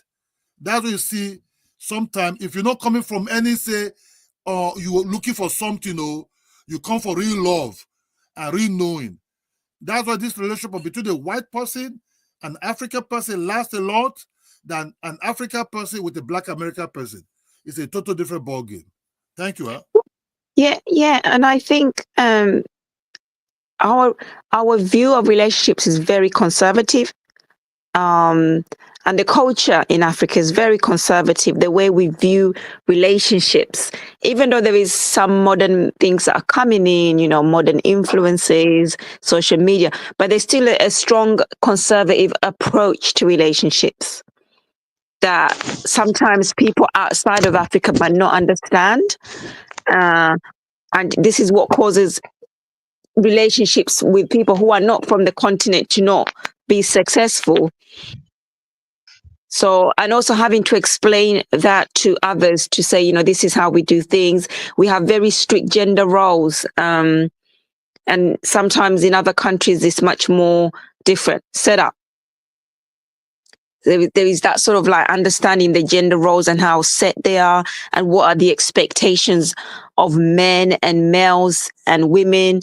So when you have men that come from a culture where, men and women are almost as equal as each other financially, they're at the same base, and there is an expectation that the woman should carry her weight in terms of providing for herself, and the male kind of being a complement, somebody to have fun with, and they don't really have that sort of desire to take care of you. This leads to problems. Because in my experience, African men, my brothers are African, my dad is African, I've been around African men my whole life, and I notice how they approach how they treat women in their families. It feels like it's very much, I'll take care of you, even though things are hard for African men financially. Our economies are not always the best, but I feel like the men, they definitely try their best to be that provider role. Sometimes some African men even feel embarrassed to start, asking women for money. Can you take care of me? Can we go to this restaurant? And then I'm looking at the woman to pull out her purse to pay for things. African men have a lot of pride. And they, and I respect that for them. They just feel a certain way if you start looking at a woman, and they feel a sense of pride when they can take care of their women. That really Wildflower. I can't, I'm not a man, but I've observed it in my life. I could be. Okay, Wildflower. Which, if I may ask, which sub-region are you from? East is East, East Africa. East Africa. Okay. Yeah. I wanted to see if it is outside of West Africa, because some would say that is typically a West African cultural norm. But Yeah, since you're from East Africa, and what I've noticed, I missed that West African men, I have to, give credit where is due. I feel like they take this role of men very importantly, this idea of taking care of women. And I feel they're not stingy, the word, maybe they're not too stingy or tight with their resources when it comes to women. They're not gonna, they like to give to women, and this is really making them very popular in East Africa, where they're even going that far and beyond, and this is making East African men feel a certain way, where they will do the money for you, but sometimes they might expect you to be a little bit of pleading. But West African men, maybe their economies are slightly a lot more stronger than ours, that they have that and they're willing to give. So this kind of African man versus the man from the West, the black man from the West, is very different. It's very different. True. I agree. And that's why, in my opinion, the passport bros are really not making headway, in Africa, and why I believe that they are unable to compete with the middle class in Africa because of that simple cultural norm of men being the providers without this 50-50, sharing bit. Passport bros are showing six-pack. Passport bro, Africans are. Let me tell you the truth, because we have to understand the dynamic here. In the West, you show your six-pack and your muscles. Africans are not keen about that six-pack and your muscles. You understand? Africans, because we will start, because this passport bro, right? When you see them going to some of these countries, they want to show much about their body. You understand me? That's because true. That's what they do in the United States. They raise up their t-shirt and say, look at my belly, right? In Africa, they don't do that, because we have a lot of six-pack dudes, not because they go to gym. The weather alone will gym you up. You understand me? Sometimes your normal type of lifestyle, we gym you up. That you're walking, you're doing other things without you not knowing that body that you think that they're selling in the United States through gym, in Africa, people have it naturally. So they see this type of body continuously in their brothers, in their cousins. So to them, this showing your belly by raising your t-shirt up or licking your lips, we don't, that's just, for us, that's disrespectful.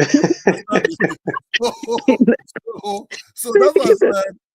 So there are some certain things that a Nigerian guy will come in, maybe met a Kenya or Uganda girl, because as an African, he will know how to approach. You understand me? They're very popular. Kenya, Uganda, even South Africa. Yeah, he will know how to go in and talk to that beautiful African girl, and the girl will see in his eyes, this is what I want. This Marie African dude. You understand me? Without not saying African, but we click into that because they almost in the same type of scenario. You know, but with the Black Americans, they don't have that kind of form towards the African girls. It's not their fault. Because in America, their own system is different. Showing the belly, licking the lips, moving the head left and right, saying, you know what I'm saying, continuously, and somehow show other things, like I have a fine car with the called whips. You understand me? These are the things they sell in United States, the physical shape of your body. But in Africa, they already have it. They're not looking at each of these things. They just want to know you or what you got, take them out for a dinner. You give them a good time, you respect them, you praise them, you do other things. You understand me? So for Africans who are in the United States, who just came in maybe between 4 years, they fall into the category by telling the girl, by praising the girl too much. Also, then these girls that said, "Why are you praising me a lot? I don't even know you." You see the differences. Why are you putting praise on me? I don't know you. You know, you're lying. You know, you're a liar. You know, so you will get a negative feedback when you praise them too much in the West also. So because we know how to praise our girls in Africa, but if you bring such a system to the Western world blacks, you know what I mean? They don't want to buy into it. They want to see what they want to see. They want to see your nice pack. They want to see you lick your tongue a lot. They want to see. You know, I don't know where did Ola get this from? No. Where did you get this? No. I'm just only saying the truth. They want to, you have to lick your lips, turn your head down left, right, and pull your t-shirt. All right, I'm back. You know, so that's what it is. Okay. Welcome back, Dynasty. Thank you. Hi, Dynasty. Welcome back. Hello. Guys, links in the chat room. Link is in the chat room. If you want to call in, please click on the link. As Ola was saying, that there is the difference between the black men from the West, the problems they will meet in Africa, getting a beautiful, submissive, traditional girl is they're not going to be able to afford these ladies that are expecting men to be able to take care of them. There is that expectation. You know, and I see how the relationships, they start out a couple of days, and then the guys start getting annoyed with the girls because the girls are constantly expecting the man to provide. And they're not ready for it. They're not ready for it. They're not ready for it. This is... And that's why, you know, if you look at the passport bros, okay, in Africa, okay, I find it's amusing when they come here to Africa and they're looking for a submissive woman, but you're talking about 50-50. Like, where in the world do they do that? Okay, if you want a traditional female, then be ready also to play a traditional role, male role. Okay, exactly. So you can't go 50-50 and then come here and say you're looking for a submissive woman. Yeah, I think one of the problems, and no disrespect, with a lot of the kind of it's too much simping on the continent. I see. When I watch the Passport Bros in Africa, they do mighty well. I mean, every time like Austin, he gets, you know, every time he's around the girls, I see neck snap when he walks. They really throw their panties at him. I don't see what you all see. I say this. I will say this. It's not always good to just lead by your wallet, because all it takes for another guy to lead by his wallet to pull your girl. See, you know, you want your woman to love you more than, you know, just your money. You know, just because I got money, love me. You know, that doesn't last long. Money's resources, Big Black. It's the resources that you're coming with. Men have to lead with resources. You know, if I want a dress, if I want new shoes, you can't say, "Oh, you know, get it yourself." It just doesn't look right. Especially if we're in a relationship. If you look at it, that's why a lot of African American men are desired around the world. You know, we don't have to lead with our resources. Oh yeah, definitely. You know, you just started getting your passports about 10 years ago. I'm saying they usually flock to African men because, you know, we have a lot of game that we can teach you all, our continental African brothers. I just think it's too much simping. You know, if you put that some of that simping energy into the industrialization, I think, you know, the continent will be a little bit better. But I think it's too much simping. Yeah, I think I would. It's not simping. It's not simping. Dig all in your pockets. You know, because all it takes is another guy that, you know, with the same amount of money to offer a little bit more. Then she's going to jump ship. If your advice, I would want somebody to want me for me, not because of my money. If you just lead it with money, and see, that's why I see like a lot of videos with a lot of older, right, non-black guys. They be in their 90s and they just be having the pick of, the pick of the litter, and that doesn't look appealing to me. I don't think it's that easy. Old white men can come. We are not the one with the gender wars in Africa. With a charged car to take a woman, that's like, whoa, hold on, come on now. We are not the one with the gender wars. So if our women are not happy with because you can't. Why don't we have gender wars? Well, we're not the one with the gender wars. We're not the one. Let me say, we don't have African passport bros. There's been a lot of. Listen. I'm gonna tell you one of the reasons why there's been a lot of kind of African women. They opening up these divesting pages, and it's this whole, hey girl, go get somebody that's not a black man. It's been an attack on our community, but at the same time, again, if you look at the continent, like I said, I think it's too much simping. If we put half the energy of the simping into industrialization, I think things would go a lot farther. It's not simping. It's called taking responsibility. Taking responsibility. Well, here's the thing. Exactly. I'm gonna be real. I'm just being real. You say that as if we can't look and no disrespect, but the Africa needs more development. I think it's too much simping. You're always paying and paying and paying. It's not simping. It's just them using their resources towards the female. I mean, what I've seen in my experience, taking half of their resources and use it towards industrialization. But our men prioritize taking care of the woman because they know that the woman. How do you think we get the money if we're not industrialized? How do you think we get the money if we're not working or if we are not in business? If you use it more towards industrialization, the women gonna come. You see what I'm saying? They're gonna come more. I think you're confusing personal money with government money. We're not using government money to spend on women. You know what I mean? The women gonna come. They're gonna come regardless. Like I said, when I see the passport pros having success, you can go off the page right now. I think it was in one country, and man, they was coming, they was flocking. That's not success. Austin came to Ghana. He couldn't stand it for even a week. Nobody was looking at him because in Ghana, people look at men who are going places. I don't know. I saw that. I did see that. Out of Ghana after a week. Every time he couldn't afford the Ghana women.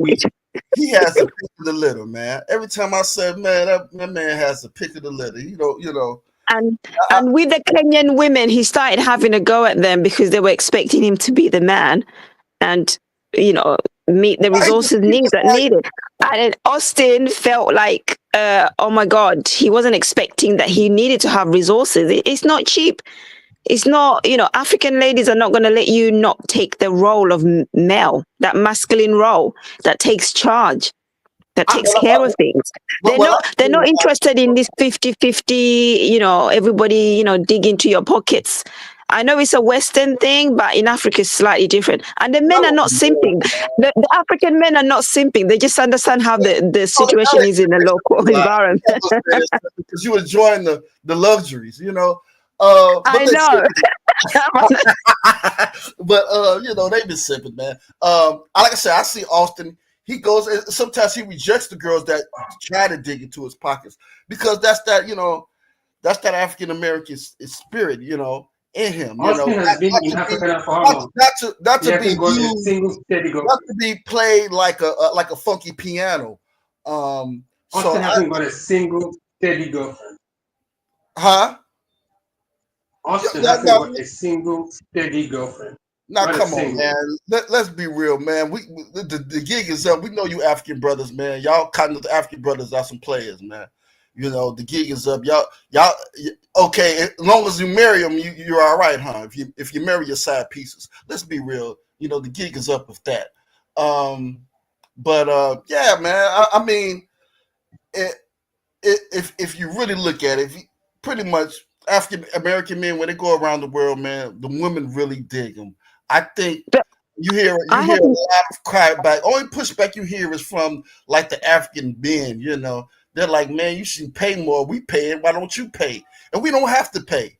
And that's what's really the Black American ladies that come to Africa, they have a really good time. They're actually very surprised how men are willing to take care of everything, which they're not used to. Right. So I would support them to come to Africa and get men. But the not to be. From what I understand, the African American men that come to Africa, they don't have no problem getting women. No problem. From what I've heard, I have no problem at all. I mean, the only person that has a problem is Ola. You know, he had to go outside his race.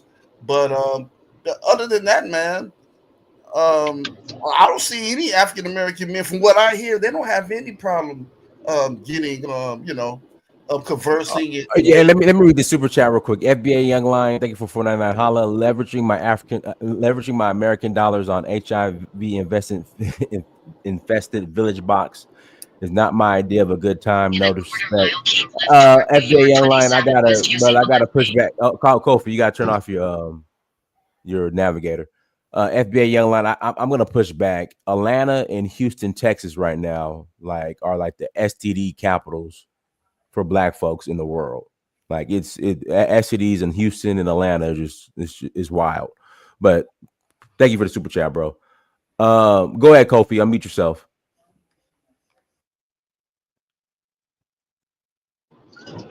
I don't know. 059 mile turn left on Yo, Kofi, turn off your little thingamajig navigator. Oh, go ahead, Big Black. The thing is that I don't know why, like a lot of the kind of African men, they get mad at the passport brokers, but they're not what they're doing that's different than what a lot of continental African men, they come to America, yeah, they chase after our women. We don't get mad if them chasing after our women, they're Black. Okay. And they take them too. I want Black American ladies to come to Africa for some real love. They don't take them. They take them.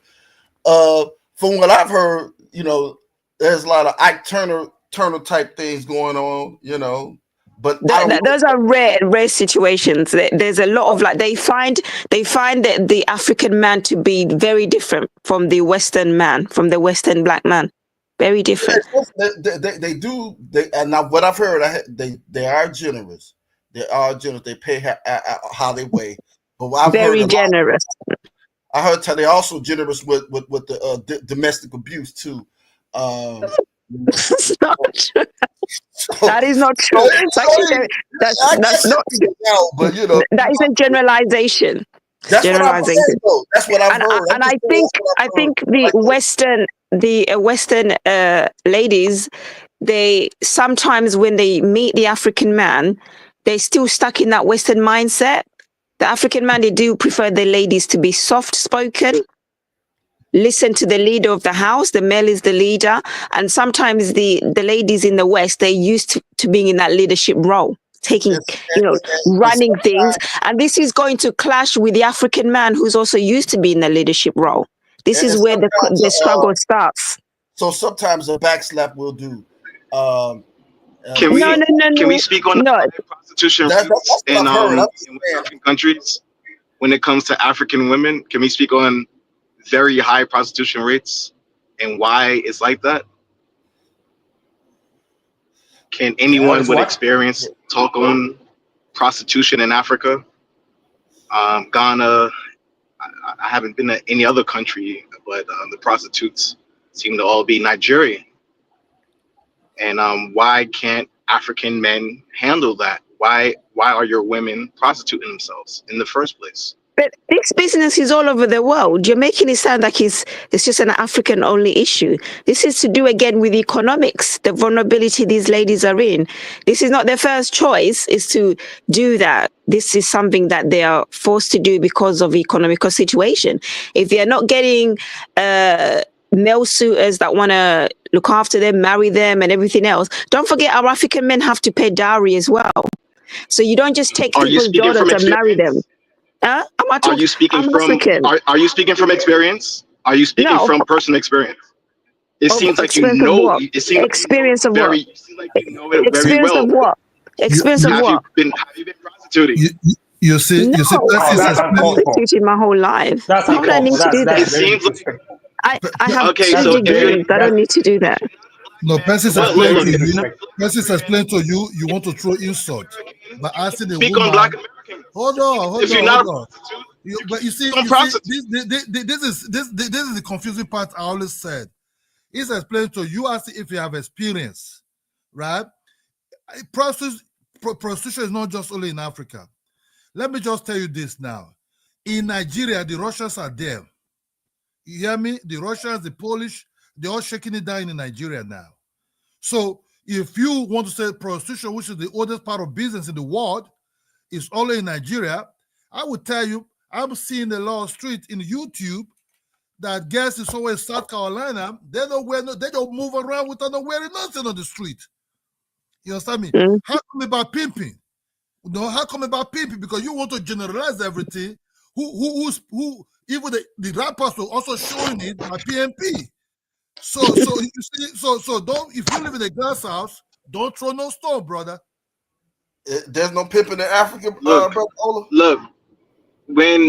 Look, brothers, when you come to Africa, get a woman whose father has money, whose family has land. If they don't have that, don't mess with them at all. Don't mess with them at all. You have way more value than that. That's what you're bringing. But these women that talking about aren't bringing nothing to the table. That's why we come to man, women with the as a man. Hey, Ralph, let him finish. Go ahead, Kofi. Our women have value and our women have money. And when I went to Africa, that's the difference I was able to tell between our women and your women. Now I can value the women in America way more now because I've been outside my country. Yes, you need to bring something to the table. You just can't get pregnant and expect the man to provide in an economy that's only for 1%. The man is meant to be the provider. The male was meant to be the provider. I'm sorry, when we get married in my culture, the man is the one that has to pay dowry. He needs to have land. So my father would not approve any marriage unless they've done an assessment on the male's finances, his background. Do they own land? Are they from a good? So we don't just randomly let people get married like that. It's the whole family's involved. You're not even in Africa, so you're talking about we. You're speaking French right now. You're not even there. No. I visit home regularly, and even though I'm in the UK, we still have to follow the traditions of my country. If I marry a man here and he's from the same country as me, he still has to pay dowry to my parents. And they don't just want money. They want to find out how many, does he have cows? Has he got land? They're not going, my dad is not going to approve any marriage unless the man has some standing. Because he's going to have to, he's going to have to take care of me. My dad needs to make sure that the man is going to take care of me, because then I'm no longer my father's responsibility. Even though I have a job, I've got 2 degrees, I can go to my dad for any money if I wanted, but he's not going to let me marry a man that's not going to have the same financial status, because he's not going to allow that. I would say this, Wildflower, don't go to US, because you're going to find a charming black man that's going to make you run away from your family's culture. And you're like, I'm going to be this guy through thick and thin. You know, this guy is fine as wine. I like how he charms me. I like how he makes me smile. And I want to wake up and cook him breakfast every day for the rest of my life. Big Black, you're lying. Big Black. Oh, I'm not lying, sir. Look, the reason why Black Americans are even considering Africa is because all first world countries are declining in birth rates. It seems like the more money we have, the less births we have. And that's preposterous, because what the third world women want is the money. No, we want a man with resources that can take care of me. No, but that's nothing wrong with that, right? No. Man should be the provider, but you know. The man is meant to be the provider, and I'm meant to be the nurturer, that supports the family, that supports him. Yes, I have a job, but I don't want us to be living off my salary. But you got to earn that provision now. You got to earn that providing. That's how African Americans are wired. You gotta earn it. You know, you how are the poorest countries having the most babies? I think the guy that went to Ghana, you're mistaking that a woman land from his family, you can inherit it. You're joking. There's no man outsider can inherit a family land be given to the woman by you as an outsider. The brothers will never exactly. Exactly. Will never allow you to inherit that land. Be in Ghana, anywhere. That's why you marry a white woman, right? That's why you married a Russian, right? That's why when I hear they say, keep on speaking oh, look, the family have a keep land. on speaking on your women, but you married a Russian. You as an outsider cannot come ahead. The woman have to come to your family because your own woman. Hold on. The woman have to come to your family because you're going to contribute to your family by giving birth there, and that children that's giving birth to will be your tribal people because the dowry be paid and everything. She's not coming there to provide land for you. You have to have land in your own tribal land in your own community, or you go and buy a land. So that's that way it goes there. And let's take Big Black.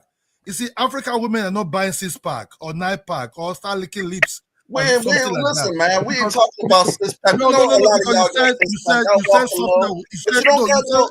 You know, that's why I like Barry White. You're going to take a lot of women in Nigeria. You said something that a guy like Barry White, he comes with a dark, deep voice. You cannot raise up your shirt for. He's going to get the pick of the litter, man. Barry White is going to get the pick of the litter. Hold on. You cannot raise up a shirt for an African woman. Say, look at my. We have a lot of Barry Whites in our culture. You know, man. he's not going to sell it. He's not going to buy that. You don't want a fat man coming over there taking all the women. And don't lick your lips.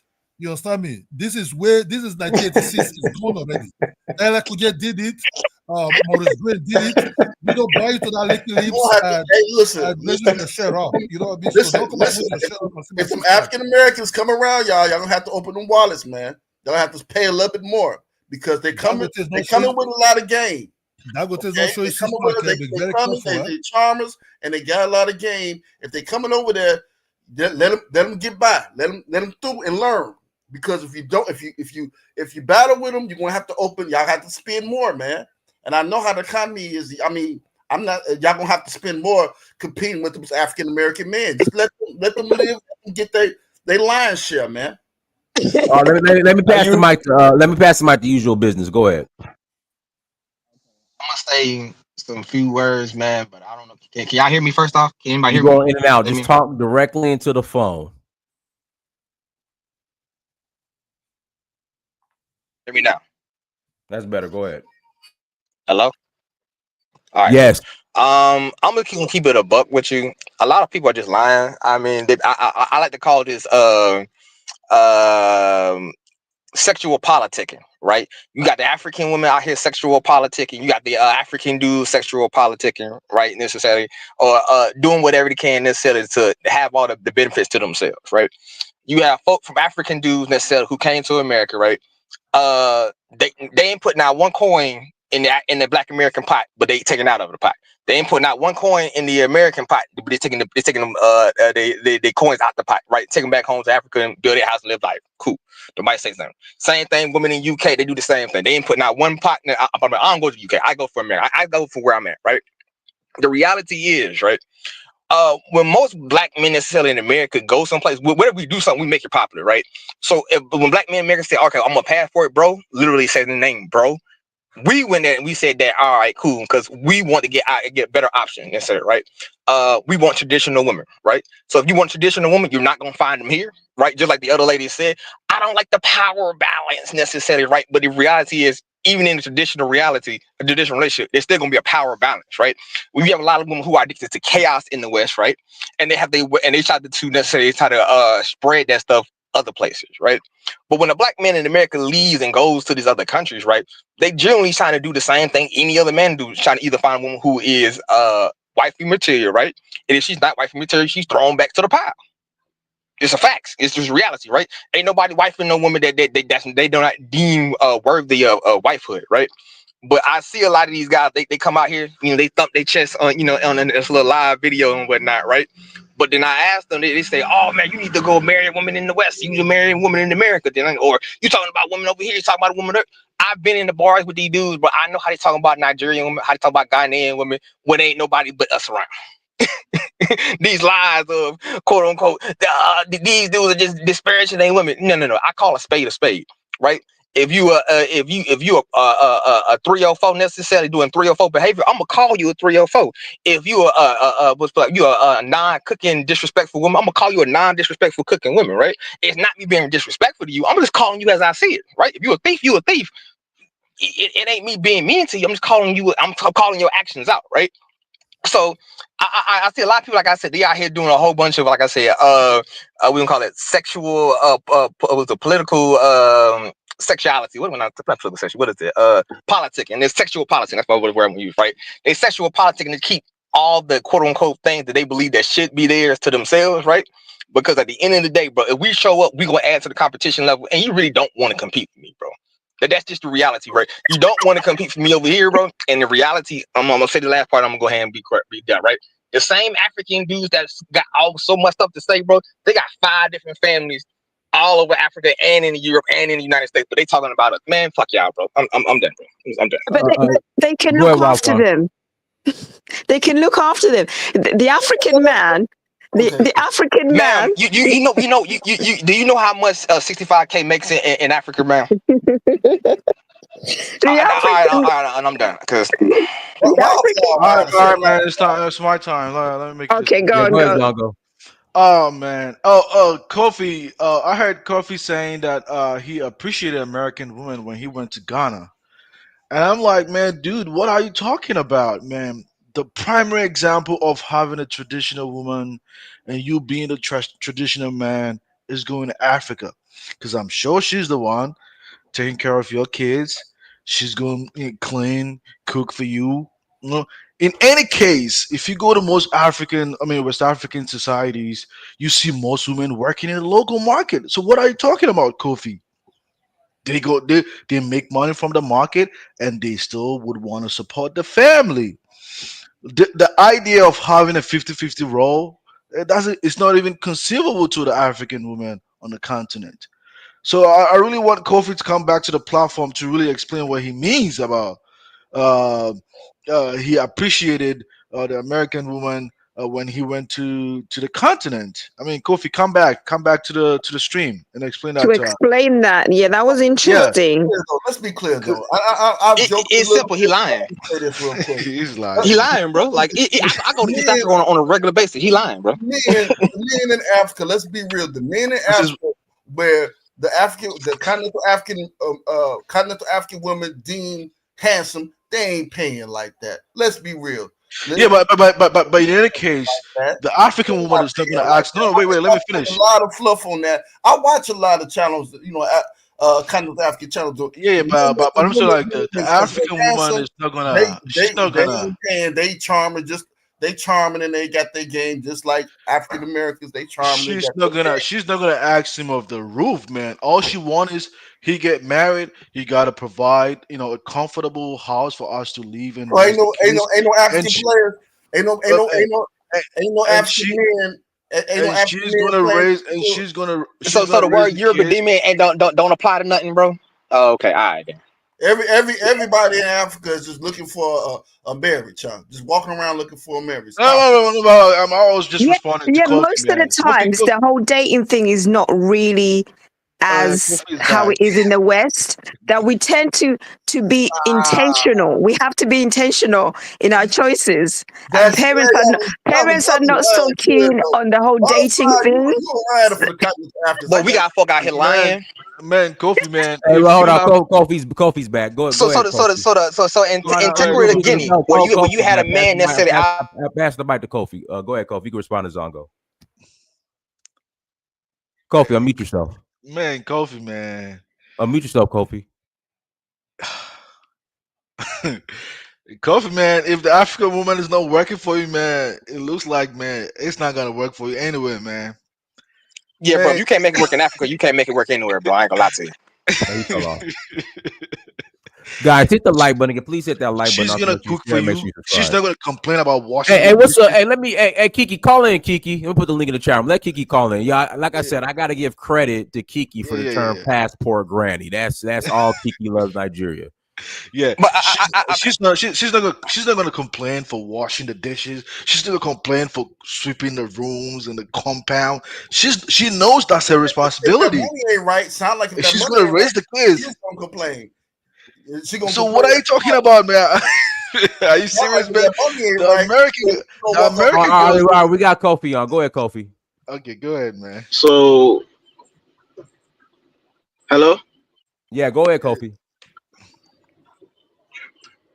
Yeah, I'm back. Yeah. Look, brothers, if Africa is what you desire, sleep with as many women as possible. Don't stop until the right one comes.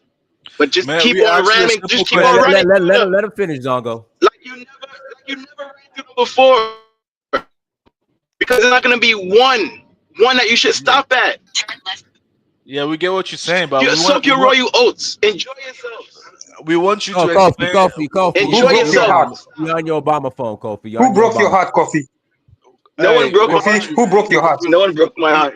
We want you Nobody. to You don't have that explain. heart be broken to like women, bro. Like I keep saying this, bro. African dudes got 4 different families. He got one family in his village. He got another family in another country, bro. Let's say in Africa, bro. And he got two families necessarily in America and in Europe, bro.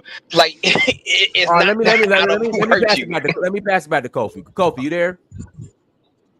Yeah, I'm here. But that's I was telling him to explain the dynamic between why he appreciated American women over African women. Give us a difference, this disparity, man. Go ahead, What an Kofi. African woman is doing. All right, he got it. Go ahead, Kofi. Go ahead, Kofi.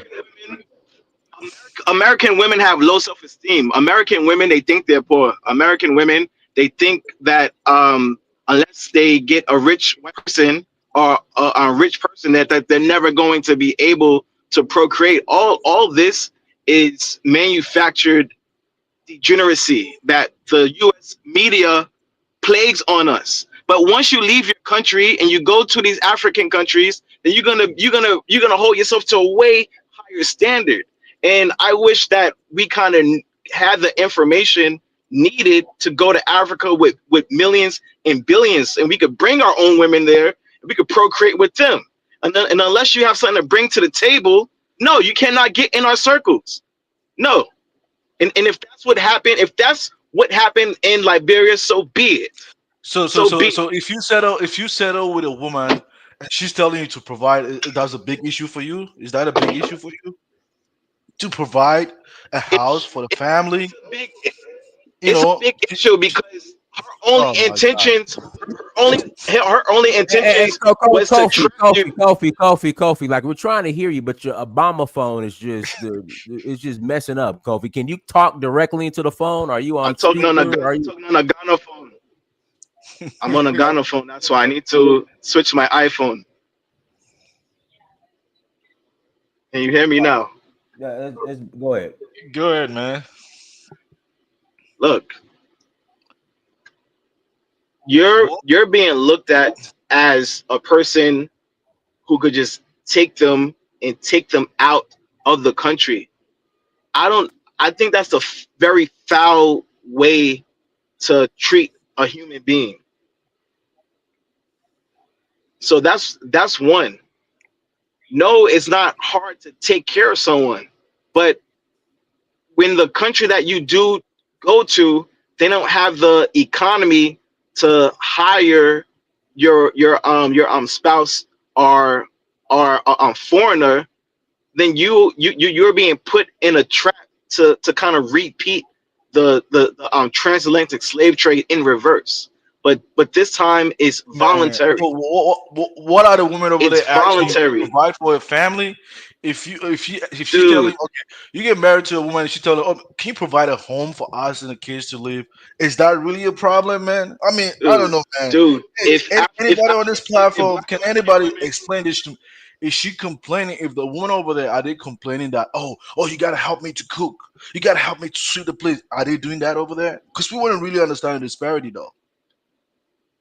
If Black American women, right? If Black American women and African women, right, just had the same type of mindset in that, look, I don't want to have a child with you because because our people are never going to make it. Our right here in Africa is very desolate for us. We're fucking starving. Sorry, excuse my language, but we're starving. Then poor bros would never get with us. Goofy, man, just admit it. Just admit it that you just a bomb, man. Both in American and African, man. Man, just this is what's happened to a lot of passport bros coming into Africa. They realize that they actually can't afford they can't afford the lifestyle. Yeah, they're trying to promote it. If I can interject, please, but Kofi, now, and correct me if I'm wrong. Like to take care of a family in Africa and leave a decent lifestyle. Are we talking about $600 a month? I mean, no, it's like $2,000 a month. Oh no, $4,000. Oh, okay, Kofi, where are you living, Kofi? Okay, Kofi, where are you living?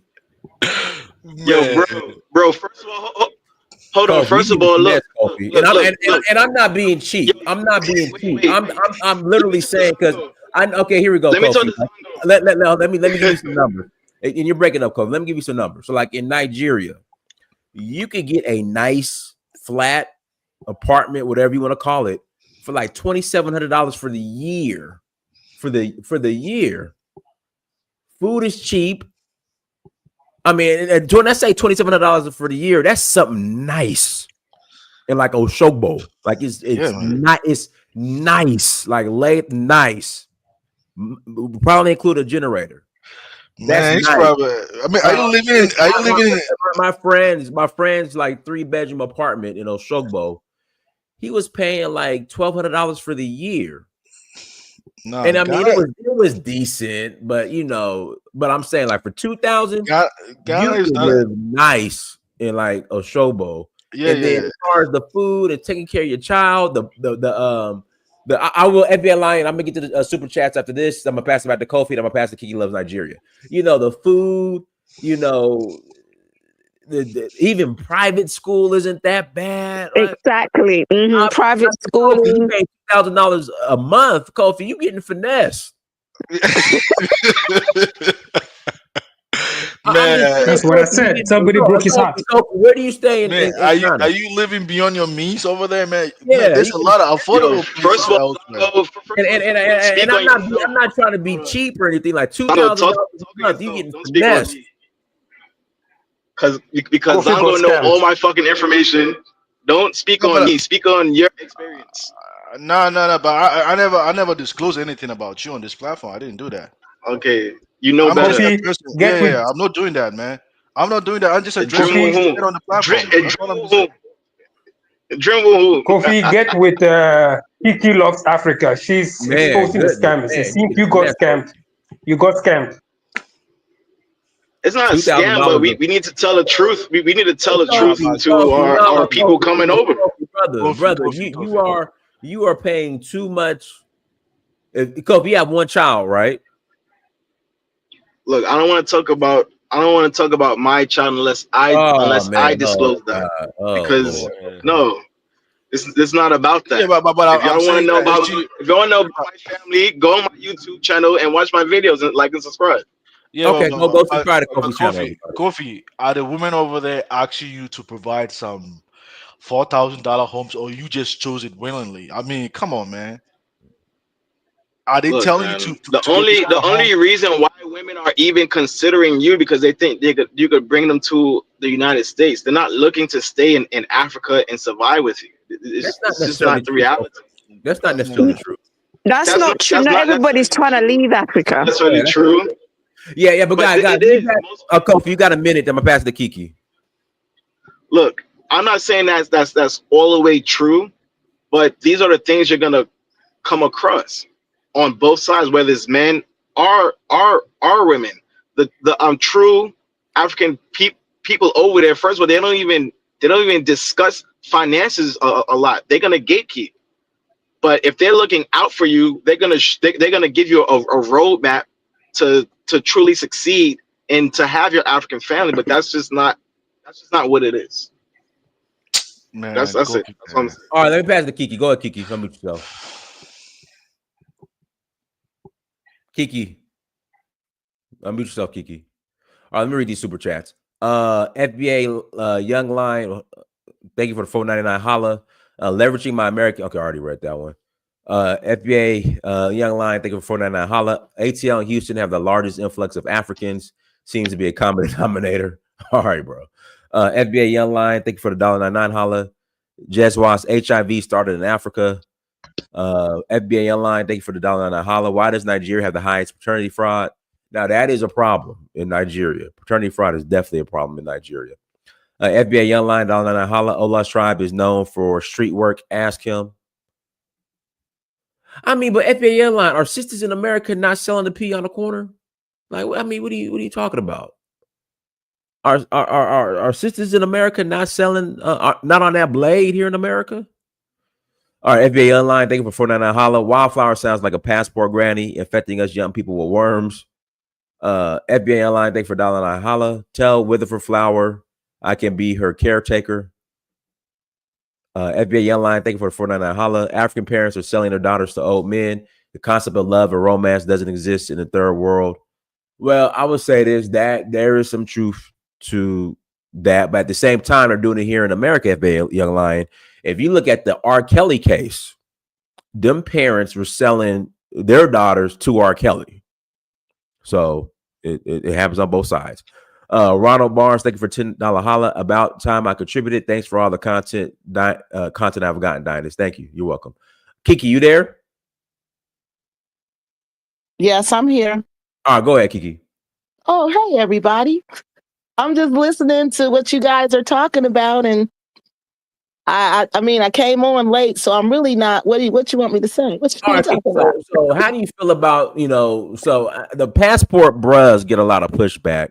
Yeah, but the passport grannies, they get a pass. They get a go. Yeah, they do. They get a pass, and I don't know why. Why is that? I don't know. I think because they're old ladies, and we're taught to respect old ladies, old people in general, but we're taught to respect our elders. These people aren't our elders. They're elderly, but they're not our elders. And they're disgracing us, especially these Black women. They're disgracing us so bad. They're making us look so bad that it's just unbelievable. Now, people say, well, what that got to do with you, Kiki? Well, let me tell you, when I go to Africa, this is what happens to me. These little 20-year-olds, these little small boys who know in their culture, they don't even have a right to even speak to me unless I'm speaking to them. They actually check you out, look at you up and down, and think they can get with you. And that's mind-boggling to me, and that's so disrespectful to me. And I'm trying to figure out what is causing this for these young, especially in a Muslim country. They would never do that. But now, they do it freely because these passport grannies, they're in Gambia, they're in Ghana, they probably in Tanzania too. They're probably all over. But they're in Gambia and Ghana bad. And you know what? They've made it seem, I'm going to tell y'all, people don't come in contact with Black Americans like that in Africa, okay? And in Europe, they don't. So when they see us in Africa, even if they see one of us, y'all, they think that's a representation of all of them. So they think, well, if this old passport granny is sleeping with these young 20-year-olds and paying them, well, guess what? All of them must do it. And that to me is just the worst thing that you could do is disgrace a Black, because that's what they do. They've always over-sexualized us in history, over-sexualized us. Now, once again, what's happening to us in Africa? Over-sexualized. Because these old, nasty women are over there not only chasing these young boys, but honey, they paying these young boys, and they paying them well. They paying them well. They building them houses. They buying them cars. And guess what happened to them? They end up unalived or left alone. But either way, they're going to end up broke. And he's going to take everything they got. And I'm sorry. I wish I could tell it another way. I wish there was another version of the story. But all the stories that I've heard, they all end like this. I've never heard of a 20-year-old and a 60-year-old living happily ever after, or a 50-year-old and a 30-year-old living happily ever after. It just doesn't happen. It just doesn't. So we need to be aware of what's going on over there and how these people are painting us. They're painting us as loose women who have no respect for ourselves, who have no respect for our culture, who have no respect for our ancestors. And we got the nerve to say we over there looking for our ancestors. How? When you chasing these little boys, they're in their 20s, 20-year-olds. They haven't had any kids. They don't have a wife. A lot of them haven't even finished school. And these old grandmas is over there chasing them. And it's bad.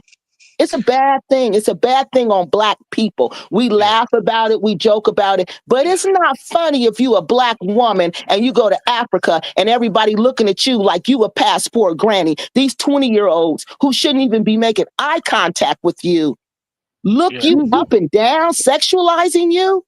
Oh, I don't like that. I don't like that at all. And that's even against their culture. Yeah.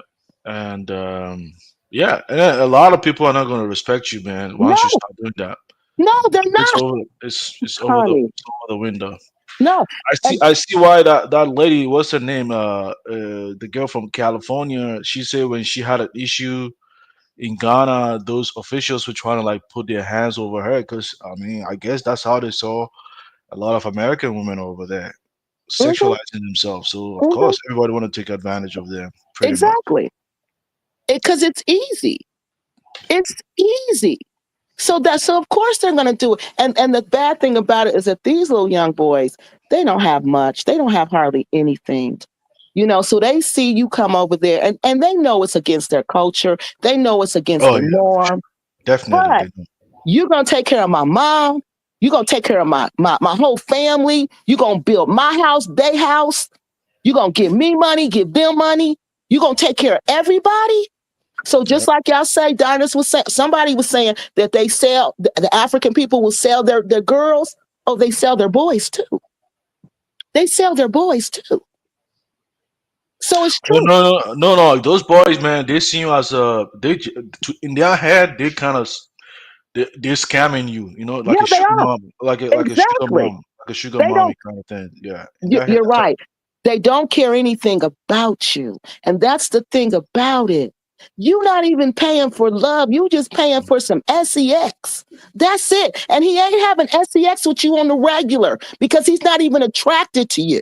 So he's young. He's not going to even be home with you. He's going to be in the streets and she's going to be sitting on YouTube making videos alone. And for sure, he has his serious girlfriend that they over there. Thank you. He sure does. Yeah, of course. 2 or 3 because the girls know he has money. So when the girls know you have access to money like that and dollars, he probably got 2 or 3 girlfriends. Yeah, the girls will definitely agree. Hey, go date that lady, man. She gonna bring money back. You. Yeah, let's go. Thank you. Do what you they gotta won't do. Even care. Yeah. Mm-hmm. And that's the reality. And that's embarrassing. That is so embarrassing. If you knew the history of Black women in America, if you knew our history, what we really are and what we stand for, you would be shaking your head. You'd be like, well, where these Black women come from? Honey, we don't know. We asking that same question. But these women do not represent us. Like Kendrick Lamar say, they are not like us. Not at all. Not at all. And they're embarrassing us, making this seem like this the norms. And then you know what? They send out the message to all the other nasty grannies. Come on. You can get you a 20-year-old over here. Come on. Bring your little check. Bring your little retirement money. Bring it all. You can buy you a man over here. And guess what? More of them come. More of them come. Crazy Boy told me about these women a long time ago, and I started laughing.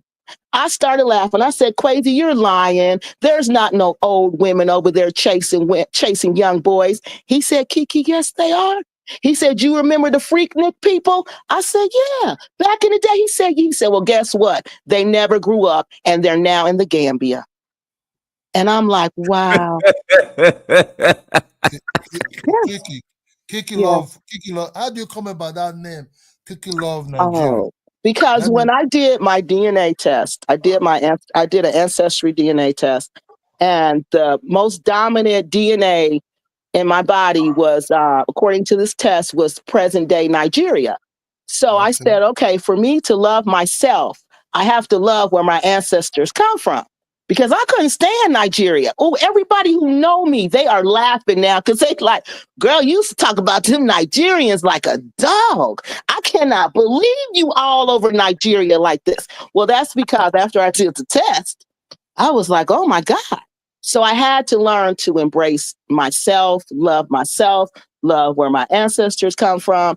And so that's how I got into Nigeria. I started going there. I went there like 6 or 7 times, and of course I studied it at the university. So I started to, I really fell in love with Nigeria and I fell in love with myself. So that's why I call myself Kiki Loves Nigeria, because everybody who know me now say, oh, she loved Nigeria. So that's why, because it's like an identity thing. Okay, thank you. Kiki, hold on. Let me go. Kiki, let me tell you this, Kiki. Mm-hmm. You stay in the western part. You from the west. You're Black West. You know what I mean? Mm-hmm. You and the white people are staying together. And because you people live together, you people live what called individual type of life. That means say, hi, there's no hello, there's not, how are you doing? If that even in the Western life, kind of like individualist type of lifestyle. Mm-hmm. Based on that, the environment, the territory you live in, mm-hmm. you see, nobody will ever compliment you in the West like that. You understand me? And if you divorce or you don't have a boyfriend, and nobody's going to say hi, and depends how you look or what's going on around you. Maybe for 15 years or 20 years, we'll see nobody say hello to you. One, I don't blame these women because TV have been their boyfriend for more than 30 years. So it's a bit we human being, right? We want to communicate, we want to talk, we want to touch. Based on all these things. So if somebody from far say, hey, beautiful woman, do you know how we sound in their head, in their brain?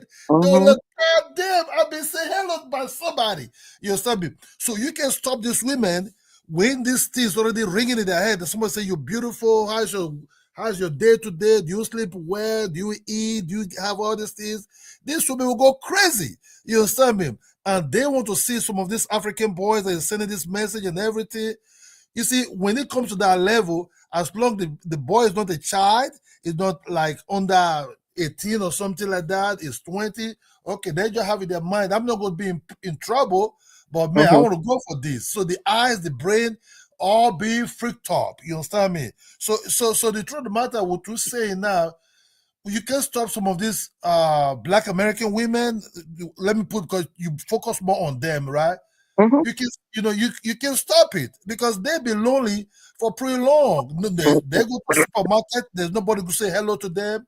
They pass by a little bit where they eat some of this cornbread and waffles, chicken.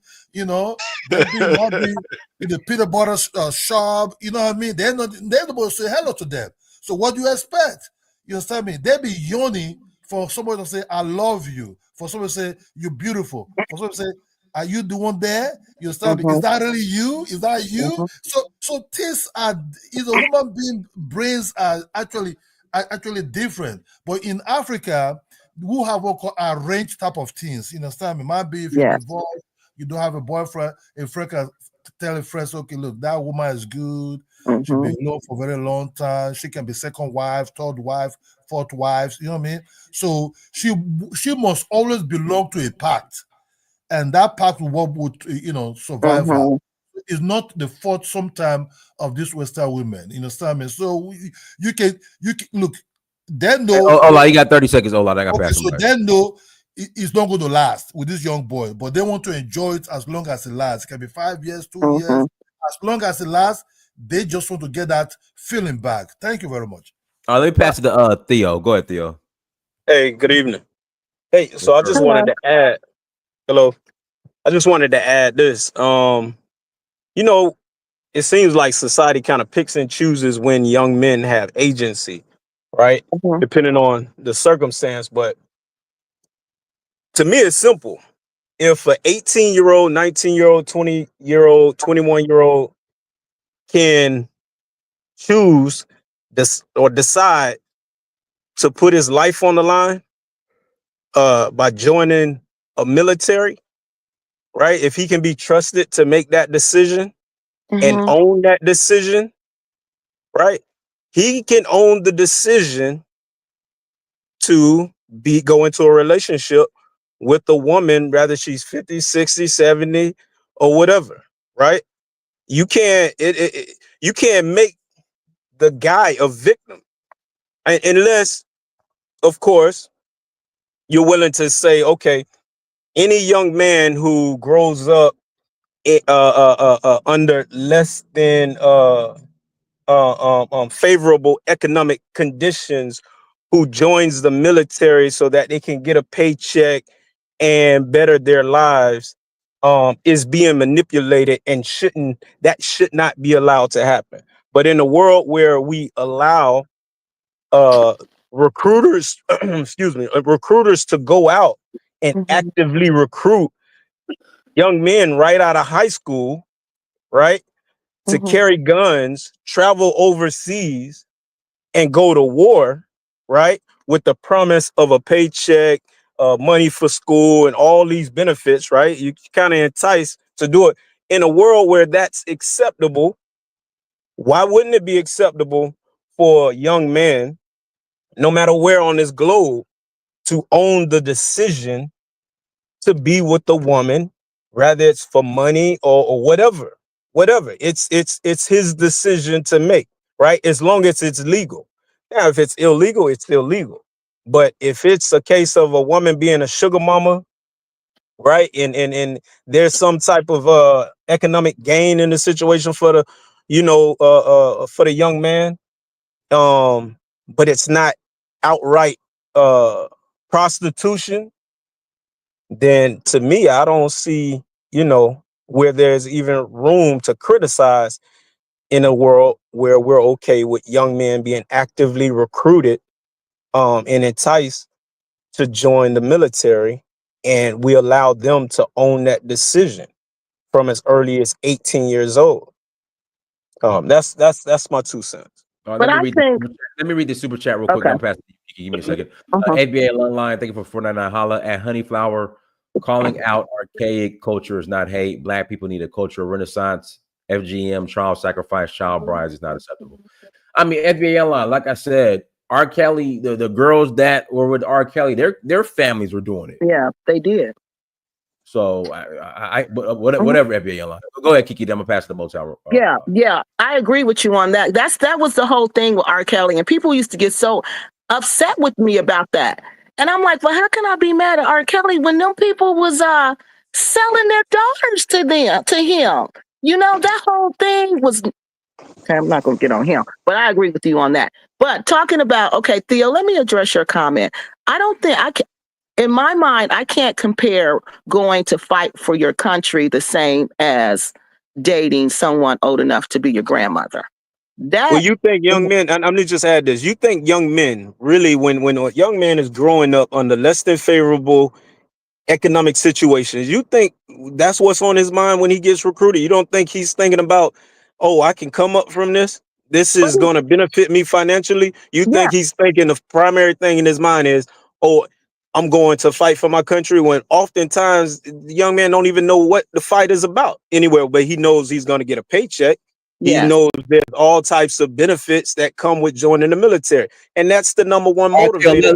Let her respond. Exactly. You said it. There's benefits to joining the military. When I get up, like Happy Companion, let's see him, for example. This man retired from the military. He gets him a retirement check. He can live in Africa. He don't have to come on YouTube and beg. He don't have to scam nobody. He don't have to do nothing but collect his pension.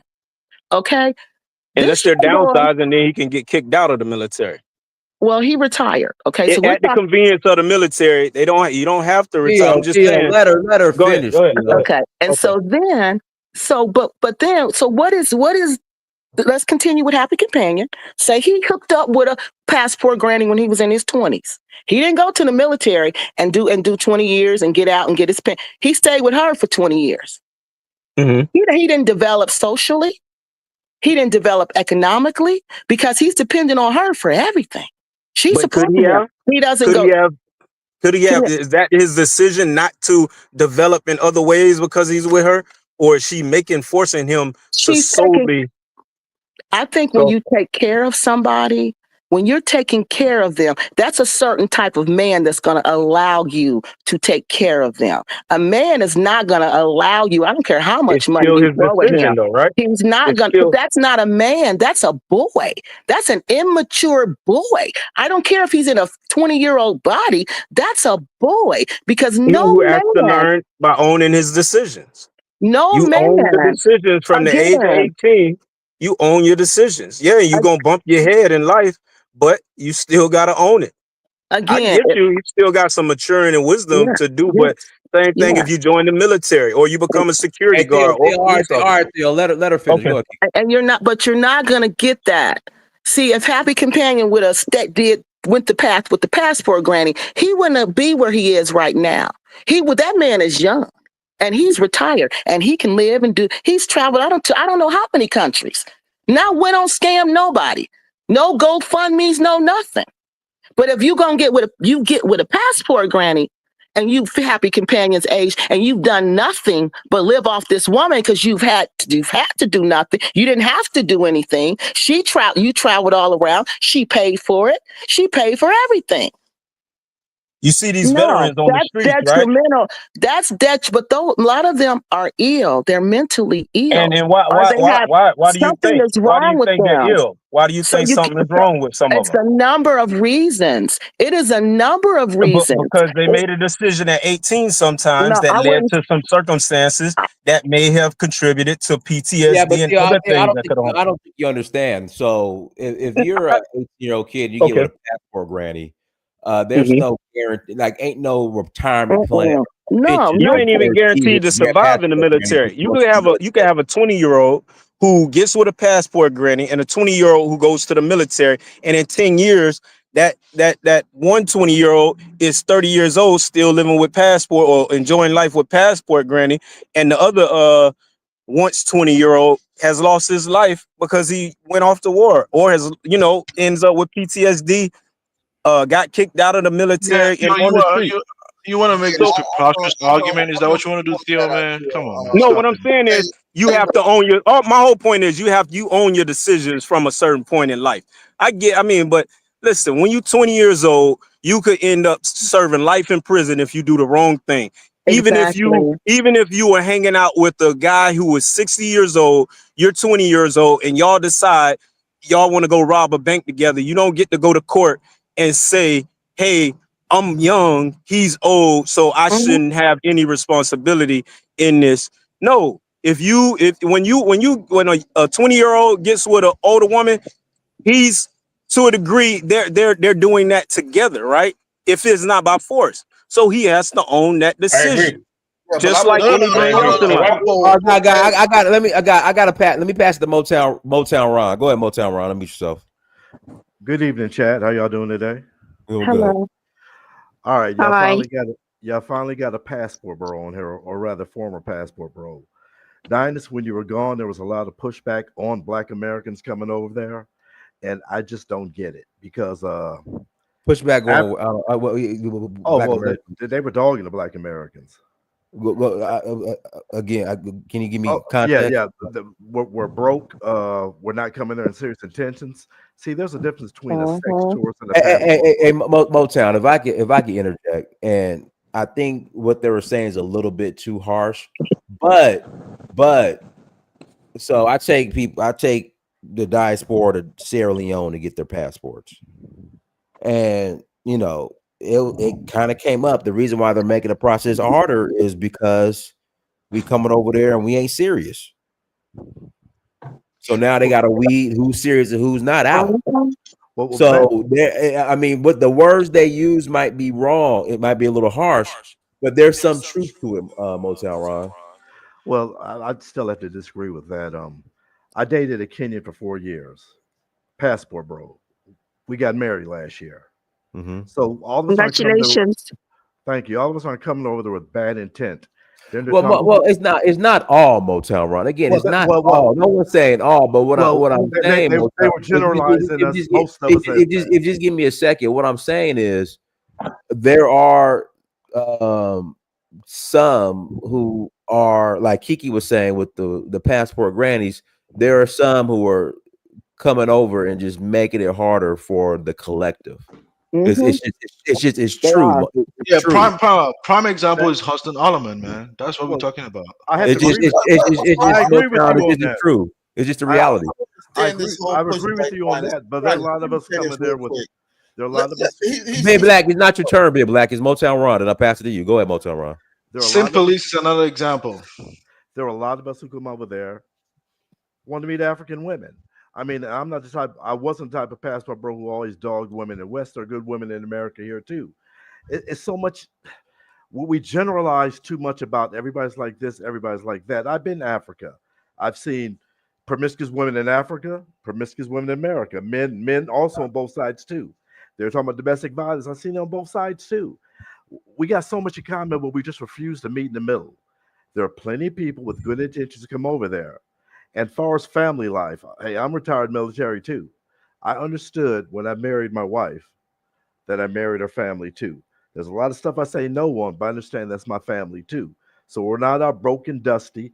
And my last point is this: Europeans, I don't care what European goes over there, how dusty they are, African women will flock to him. I have a niece through marriage. That's Kenya. That's Kenya. Kenya is the scrolling capital of the Africa. That's Kenya. I have a niece through marriage who said, "Uncle, I want you to help me find somebody."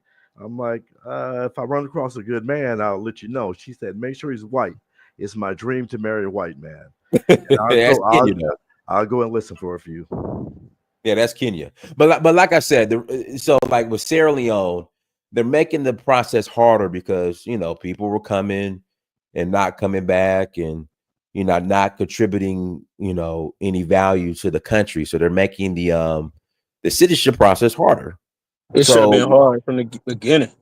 So there is some truth to that. I just think the wording is a little harsh, but there is some truth to it.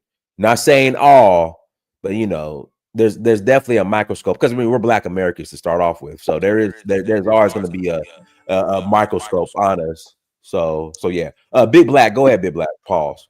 I don't see what the whole rage is over the passport bros. I mean, usually these guys are in their early 20s. If they were just in America dating, they're dating, right? All Americans date around 2021.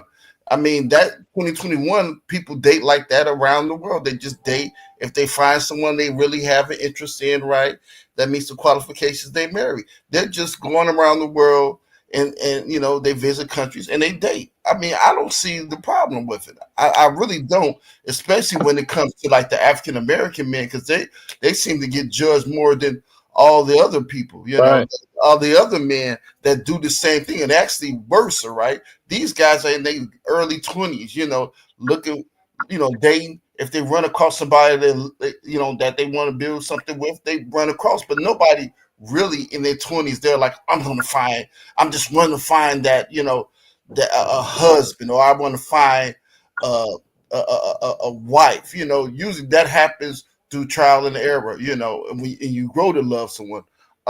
Again, these men are in their 20s, right? Now, when you talk about others, right, you see people in their 90s, right, going to Africa,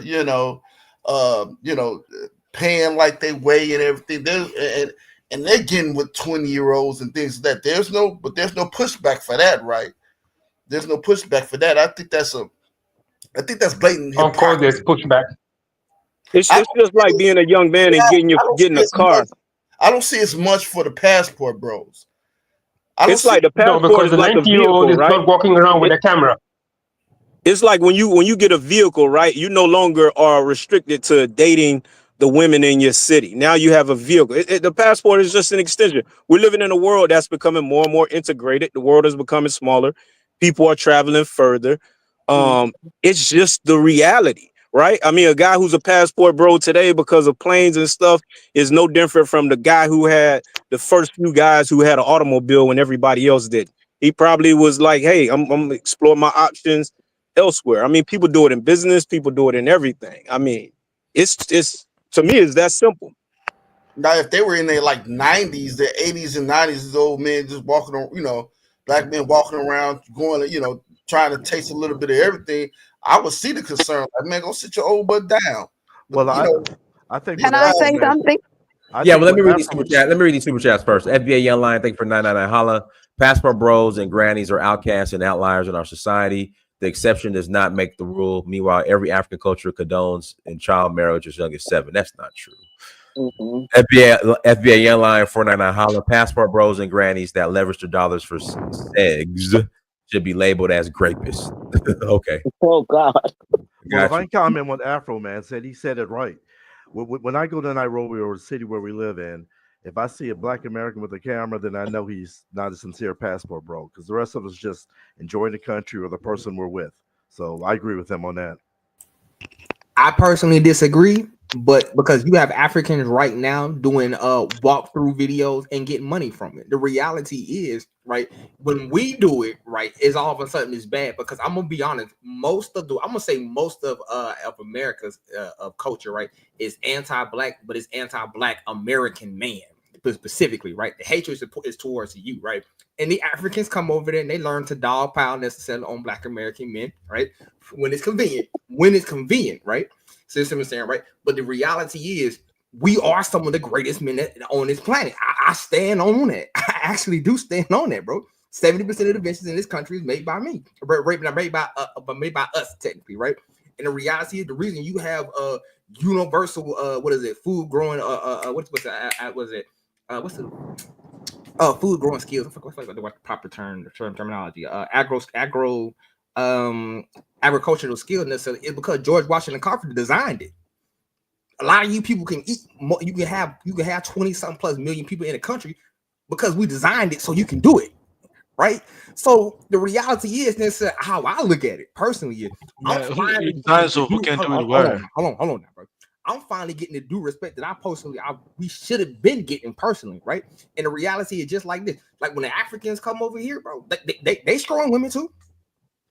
Is they not? Is we lying to ourselves? Man, you're losing me. You're busy. What we talking about? Yeah, you design what so you can. Yeah. What we talking about? The reality is simply like this, bro. Right?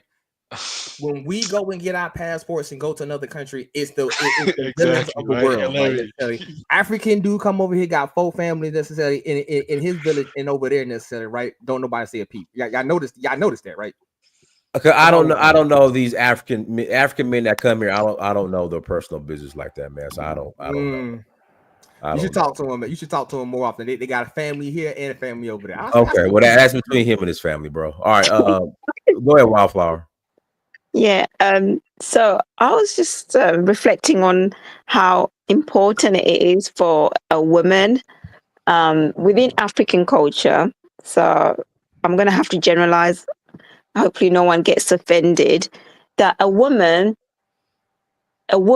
sort of seen in society as, if you are with a man in a marriage, in a relationship, you're seen differently as opposed to a single woman. Mm-hmm. So there is a stigma attached to women being single in Africa. You might have all the degrees, all the cars, all the houses, but if you don't have a man that has chosen you to spend the rest of his life with, they don't really see you. They see you lower. I know it's not like in the West. If you have so many degrees, six-figure salary, and cars and houses, here you could be somebody. You could walk around and feel really tall and everything else. But within African society, it's seen more. If a woman is not desired by a man, that the man does not want to, create a family with that woman, they usually think there's something wrong with her. So being single is something that is not seen in a positive light for women of a certain, obviously women of a certain, obviously not young children that should be in college, but I'm just saying that women of a marrying age, there is expectation that, a man choosing you to be his woman partner in life, it gains respect within the community. People, oh, that's somebody's wife. Oh, she must be somebody. They start to look at things that you are worthy for somebody to want to create and procreate with. So I know in different societies, women being single is fine, it's dandy, it's kind of promoted, get your job, get your money. But then a lot of these women become passport grannies in the end. Because they focused on careers, 6-figure salary and cars, but then they end up lonely and longing. You know what I mean? So would you say would you say the women in the West have been feminized though, right? Like the women in Africa have not been feminized, right? That's like a it's a lot of feminism where women are 6-figure sum, 2 degrees, 20 degrees. They work all the time, and then it's too late to give birth, healthy babies, and and the society. A lot of the men here in these societies, they want you to work as well because they're like, their money doesn't cover everything. You know what I mean? No, I'm gonna ask you. There's really nothing wrong with that. I promise I'm gonna be done real quick. A lot of white women still have all those degrees and still give babies. I mean, where I work, man. But they're giving. We're having low birth rates at the moment here. We're having low birth rates here because women are leaving it too late and they can't have babies. This is why we have like 3 schools in my area closing down because there is not enough children being born here in London. It's happening all over Europe because women are not having kids anymore like they used to. They have all these fancy jobs, which is nothing's wrong with that, and they get all the money, but they're lonely and they become passport grannies in the end. Yes, she's right. You know what, Wildflower? You're absolutely right. Because you know what? I'm sorry, you guys. I don't mean to interrupt you, but just let me say this real quick. Go ahead, Kiki. Our Surgeon General a couple years ago, he declared loneliness an epidemic, a public health problem, a public health epidemic. These women are lonely, like Wildflower is saying. They're lonely. I'm sorry I didn't say that before. They're lonely. And like Ola was saying, there has no man tried to get with them in 15, 20, 30 years. And some of them never has a man, like Wildflower said, they've never had a man. So then they go online. So like she said, now they've chased their career. It's over now. They have nobody. Some of them didn't even have kids. So now they're lonely, don't have nothing. They go online. They meet a 20-year-old and he's telling her how beautiful she is. He's giving her some attention. That's exactly what happens. That's exactly what happens. It's the loneliness and it's the independence that we have. A lot of us have to be like that in the West to survive. You have to be able to make your own. Like I was raised to make my own money. Be married, but you make your own money. Bring something to the table other than, what you got naturally. Bring something to the table. So I was always taught to be independent financially, but you help out, you help out. So a lot of these women, they don't value the relationship. So they have this independence. I got to be independent. Hey, Kiki, you went out. You went out, Kiki. I know my phone rang. So it doesn't work. That thinking, that Western thinking, can you hear me now? It doesn't work. When you go Some of it is driven by survival, though. Let's just be honest. Exactly. That's what I was saying. A lot of people out here getting these jobs. A lot of women are trying to survive. They're trying to secure, their financial well-being.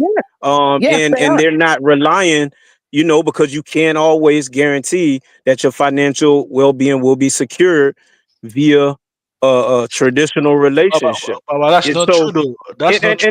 It's just par for the course in the society we live in that it's like that. Like a lot of folks. But that's not true though. They're actually following the program. I mean, in the past, That sounds good, but the reality is, let me make this point. I mean, but what you're saying is said a lot, right? But I mean, if you look at the reality, people are going out to get jobs.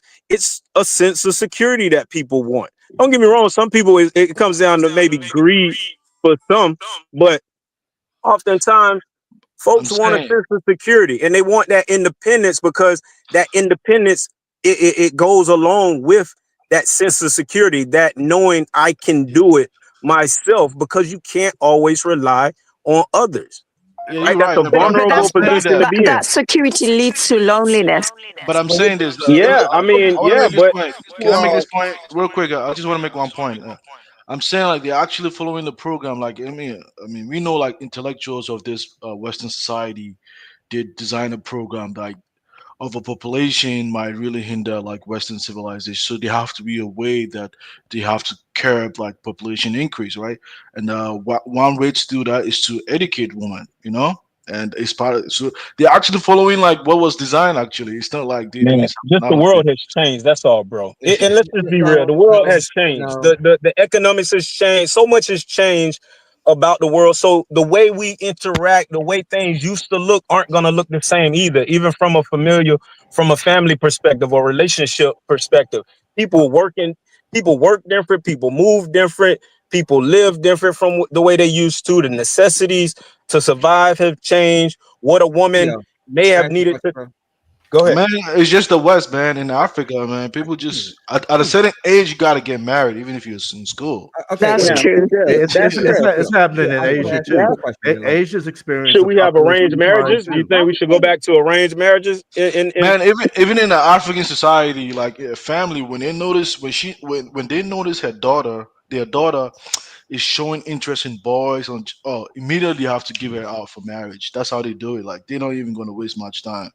So she can. So what's the life expectancy for African American or for a woman in the United States compared to these traditional places? What's the economic prospect for women in the U.S. versus in some of these other places? Like, are women really faring better? Theo, bro. Real quick, bro. Go ahead. Like, okay, in America, bro, you are a paycheck. Let's just keep this. Let's just keep this. Please stop. But that don't change that, because at the end of the day, people want to live, man. People want security. You can say all of that stuff. That sounds good, but people want to live. People want security. A split second, bro. Right? In America, you are a paycheck. You are an item to be financially used. Okay. Come on, bro. Right? This is all right. In Africa, bro, that person is actually valued, bro. Right? See what I'm saying? Right? Yeah. Like in America, see what I'm saying? That woman is a paycheck. She needs to be working, so forth and so on. Which is how the society was designed. Yeah, you're right. You gotta understand. I agree with you. Use your business. I agree with you. I'm sorry to interject. Even on my workplace where I work, right? Yeah, like there's this lady that it's different. Like in Africa, a woman is a item, a rare item to be desired and protected and died for. Like, that stuff sounds good, man. But you gotta sometimes look at what the outcome is. Like real information and data that demonstrates what is the outcome of this versus that. Which one has contributed most to a woman's well-being versus, and you can look at that by health and life expectancy. Those are two things that you can use to measure, right? How something has contributed to a woman's well-being. Let me say, I think y'all. Well, in the U.S., I mean, the life is. Yeah. What, Mike? Well, I can't. Y'all just talking over each other. Go ahead, Big Black. Pause. I think y'all put too much into this, right? As far as African American women, man. If the African American, they're going to leave either one life or the other, right? In their 20s or 30s, if they're single, they're going to be socially out, and then you have some that just stay to themselves. Now, the ones that pretty much stay to themselves, they're not socially out. I could see them, living a lonely life, and then maybe, hey, want to go to somewhere else, and where, they go to another country where they're going to stick out like a sore thumb, right? And then men are going to flock to them, right? But the women that are socially active, they don't have problems with men coming up to them. They don't have problems with men coming up to them. Yeah. As a matter of fact, a man will come up to a woman that's like just maybe regular smuggler, you know, they get talked to the most because a lot of men are scared to get shot down by the dimes. You know, they don't even have enough courage to walk up to a dime. You know, so it's dependent on how that woman, goes through life. That's true, Dollar Bill. Yeah. And getting back to these women being valued in Africa, then why is the single mother birth rate in Kenya rising? It's almost 60%. Just like everywhere else. It's the Western lifestyle. They're watching too much social media. Well, I just heard somebody say women are just valued and this and that. Yeah. Once you get women are valued. That's why you have to pay bride price and dowry. You're about the difference. Motown, but the difference is that most men in Africa are not going to get married to single women, single mothers. Man, that's not their priority. That's not going to be like their top choice. But that wasn't the question. The question is, women are so valued and rare. Why is single mother in Kenya? That's the only thing I speak about. Is about 60%. But a woman's value isn't just to marriage, though. A woman's value to society isn't just environment, bro. In marriage. One second. Somebody has a good point. Someone's asking, do you have a resource or a link to that Motown that shows those facts? Oh yeah, I can go get that. Go give me a second. Yeah, I go look for it. Just put it in the private chat and I put it in the main chat. Yeah, I mean, and also like, I mean, if you're not married and you have a baby in Africa, I don't know, like in Ghana, man, it's really frowned upon, man. People like you're gonna be. It used to be like that in the United States of America. It used to be like that all over the world. Things are changing, bro. Things have just changed. I mean, that's just the reality. It used to be so very conservative. I mean, if a woman, girls. It used to be if a woman was divorced, that was like a stigma, even here in the United States. You know, to be a single woman walking around like anywhere in the world at one point was akin to being a witch. You know, so society it's just changed, and some places are changing more rapidly than others. I mean, I know you could kind of like try to divide it on these values and morals are higher over here, but really the terrain changes and people change to try to navigate the new terrain accordingly. Right. That's what it boils down to. And in the United States of America, it dictates that men and women must be working to survive. Because of the economy. That's what it is. And sometimes in other areas, you don't need 2 salaries to survive. Man, also I kind of also feel like it also depends on the family where you come from, because and also like the kind of like education, sexual education, a lot of the females are being provided as compared to like the ones that most women in the West do receive. It's not really comparable.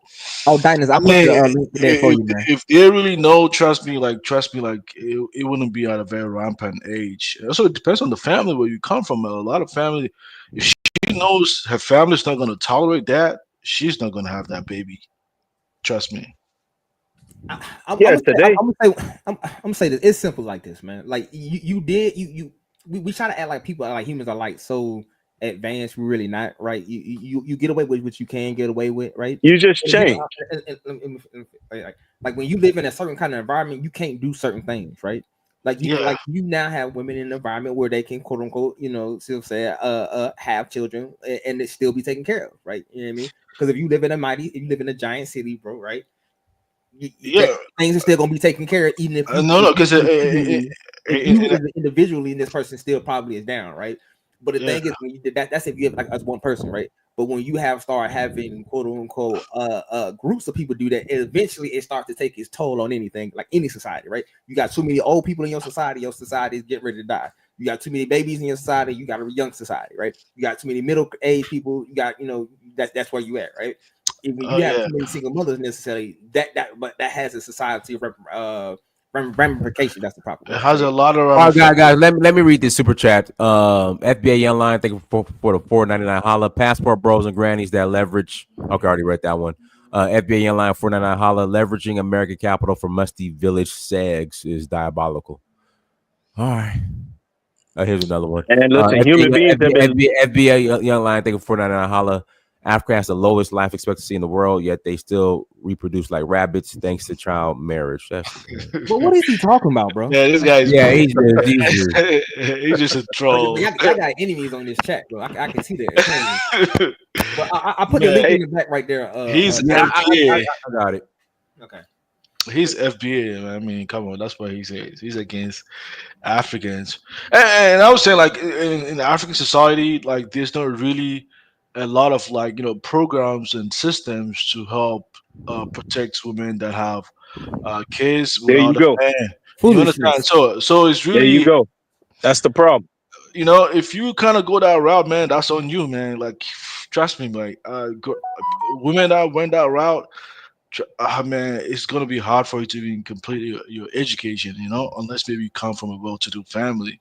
I'm gonna answer the question that somebody else said. And said, why was the single mother rate in Kenya so high? That's because they changed the law. They had like more traditional laws necessarily set up, right? They changed them to, let's say, the American laws. The women all of a sudden they changed from, okay, cool, I can't do this, to, oh, I can take him for all this stuff now. Should women be able to get a divorce if they want to? Should people be able to get a divorce, split up?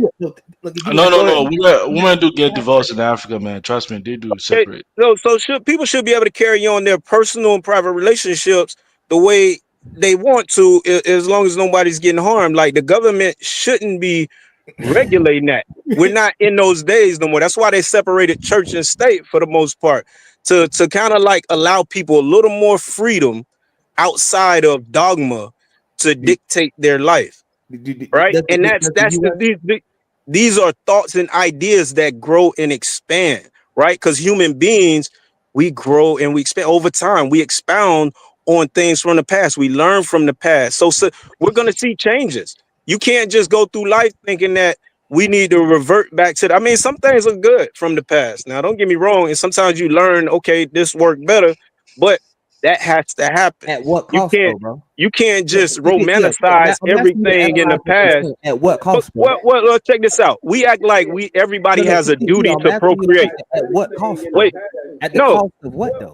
But everybody doesn't have a duty to procreate and have large families. The human population will probably continue to ebb and flow, and resources will have a lot to do with how human beings choose to procreate.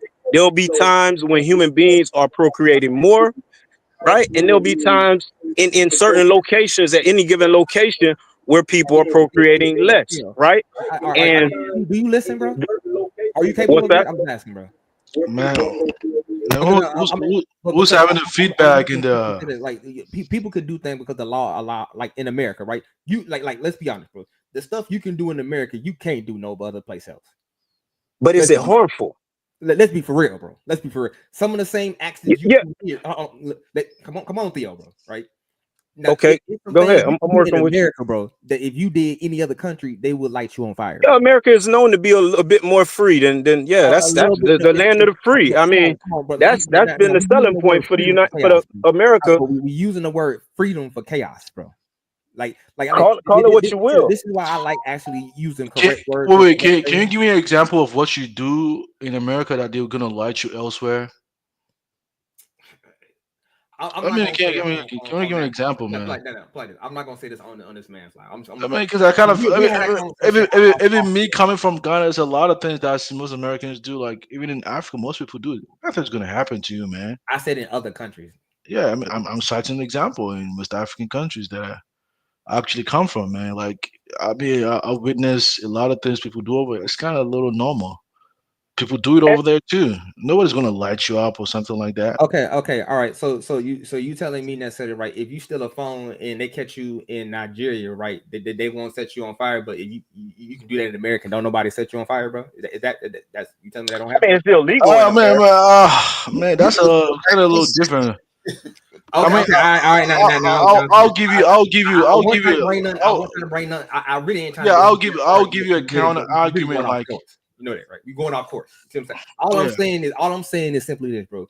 There's a lot of chaotic things necessarily that is allowed in America, right? See what I'm saying, right? It's allowed. That they wouldn't allow any other place. That's what I'm saying. If you can, America might have a lot more grace for certain things that a lot of other people don't.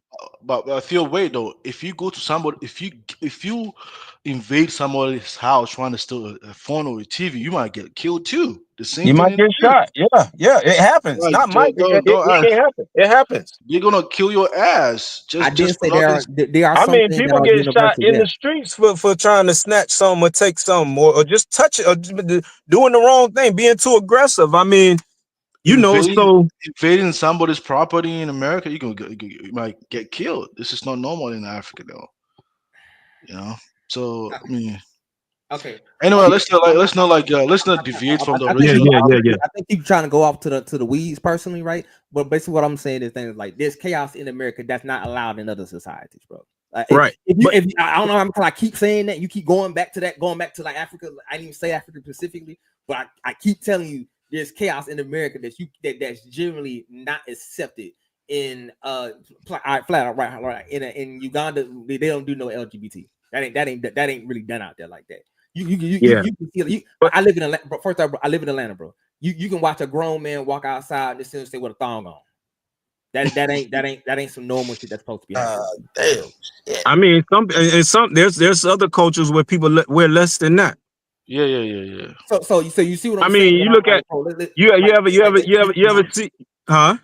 Well, that's what I'm saying. There's extra chaos that's here. So look at what you're saying, right? Look at what you're saying. So on the one hand, a mark of civilization to some people, right, which was brought to Africa by Europeans, and I ain't not trying to go back to Africa, but which was brought to other people by other people, is to wear clothing and be conservative, right? And that was the mark of a civilized population versus walking around like you might find some folks in the Amazon or with less clothing, right? Those are things that's kind of, what's the word, not relative, but those things are I mean, it's not a hard truth to that, except for it actually contributes to your well-being. If you're in a cold environment, you need clothing. If the sun, if you pale skin and you decide you want to be in the Middle East, you probably need to wear clothing all over your body to keep the sun from hitting your skin so you don't get skin cancer, right? So, but if you are living in a tropical climate where there's coverage by trees and stuff like that, and it's humid, you might not need clothes. But my point is, like, somebody wearing a thong, it's just one of those things where it doesn't really tell us, how. Bro, we live in Atlanta, bro. So I don't know what you're talking about, bro. But I'm just gonna be. There should be no reason for no grown man to be walking around with. No, it's like you saying two things.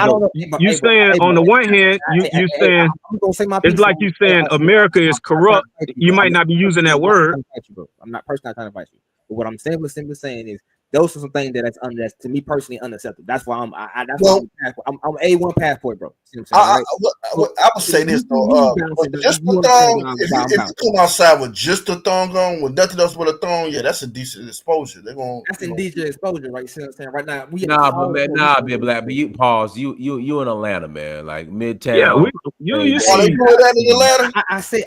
I literally said it's chaos. That shit not be accepted in any other society, right? That like if you try to another piece of society, they would just burn you, right? You see what I'm saying, right? Like I said that, but then all of a sudden we had to have like a 20-minute fight about that with the other guy. Like I'm just listen. I don't mean to fight you about it, but I guess my point that I'm always trying to make is sometimes we like make these like judgments that are really like oftentimes just biased judgments. You know what I mean? But at the end of the day, it's about well-being, right?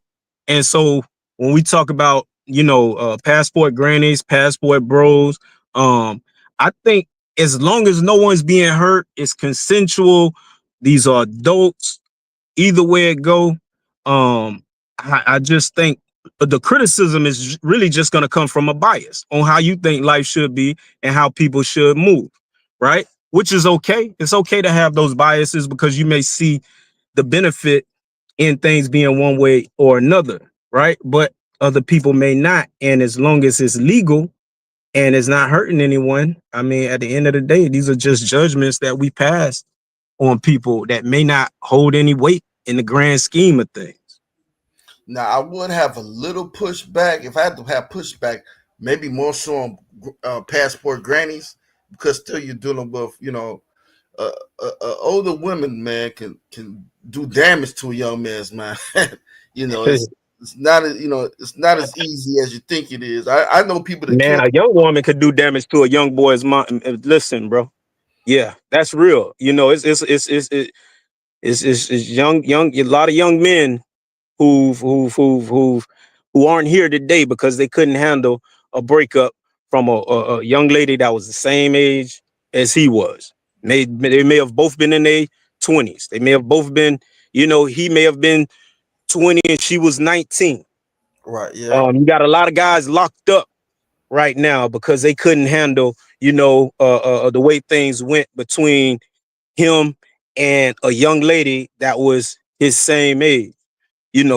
I get your point though. I think the state of mind often of a older, wiser person may cause it to look like one person is more disturbed by things going left in a relationship than the other because that person is able to handle it better.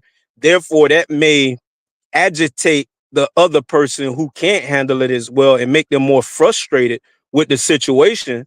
But I mean, you see it all the time where, young guys and young girls, in their 20s go through it because the guy couldn't handle it or sometimes the woman. So I think I don't know if there's any data that shows a guy's gonna be messed up more by an older woman than a younger girl if things go left. Guys can be manipulated by a 21-year-old guy can be manipulated by a 20-year-old young lady. That's for real. I think the hate on the passport bros is more like the stigma, right? Because the stigma let's be real, the stigma on black men, we're known as they think black men are players. They're not serious, and when the passport bros go over there, it's like unfortunately a lot of brothers like, how dare you mess with our women, but everybody want to eliminate the competition. That's where a lot of this hate come from. I hate to say it. That's my opinion, is that the less options you have, the more other people have an advantage over you, right? So if you can limit the options of black men, right, and you're a woman, let's say locally, if the guys have options beyond you in the local environment, that's kind of putting you at a disadvantage. Same vice versa, right? As a guy, if women have options, does that mean outside of the lost control? No, Theo, does that mean that person lost control of you now at that point? What you mean? I mean, right? If you only can limit a person's option to only you, right? But then that person says, "Well, I got the entire planet." What does that do for you? What does that do for that just means you probably ought to expand your horizons as well. Now I won't say it's just African men. I mean, they sometimes in other African countries do another African country. What was the guy, the short guy that was going around in different African countries? He got kicked out of one because they complained about they said he was they didn't like how he was treating the women or something. Short guy, he has a big channel. What I'm talking about, Dinus. What's his name? Woody Meyer. Yeah, didn't he get kicked out of one African country because they didn't like how he was mingling with the woman? Really? Woody Meyer? Yeah, it happened. I forgot which country though. Al Green. Go ahead, Al Green. Let me yourself. Yeah. To get back to the topic, passport bros and passport grannies, I feel like it's not a real difference. The countries that they go into, I feel like the citizens of the country, they participate, like they know what's going on, and they encourage the tourism because it's bringing certain people from their population out of poverty, and it's giving people opportunities, and it's helping their economy, and it's very well documented that that's just what they're doing, and it's not many laws against what's going on. Like, oh, my bad, bro. Nah, go ahead. You want to talk? Go ahead.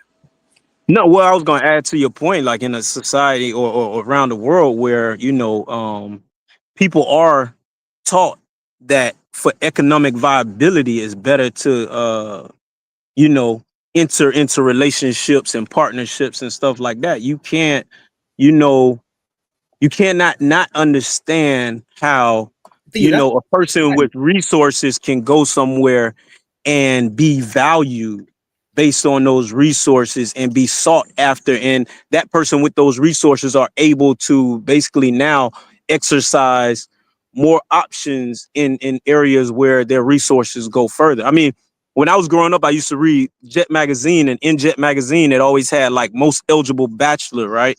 Or eligible bachelor.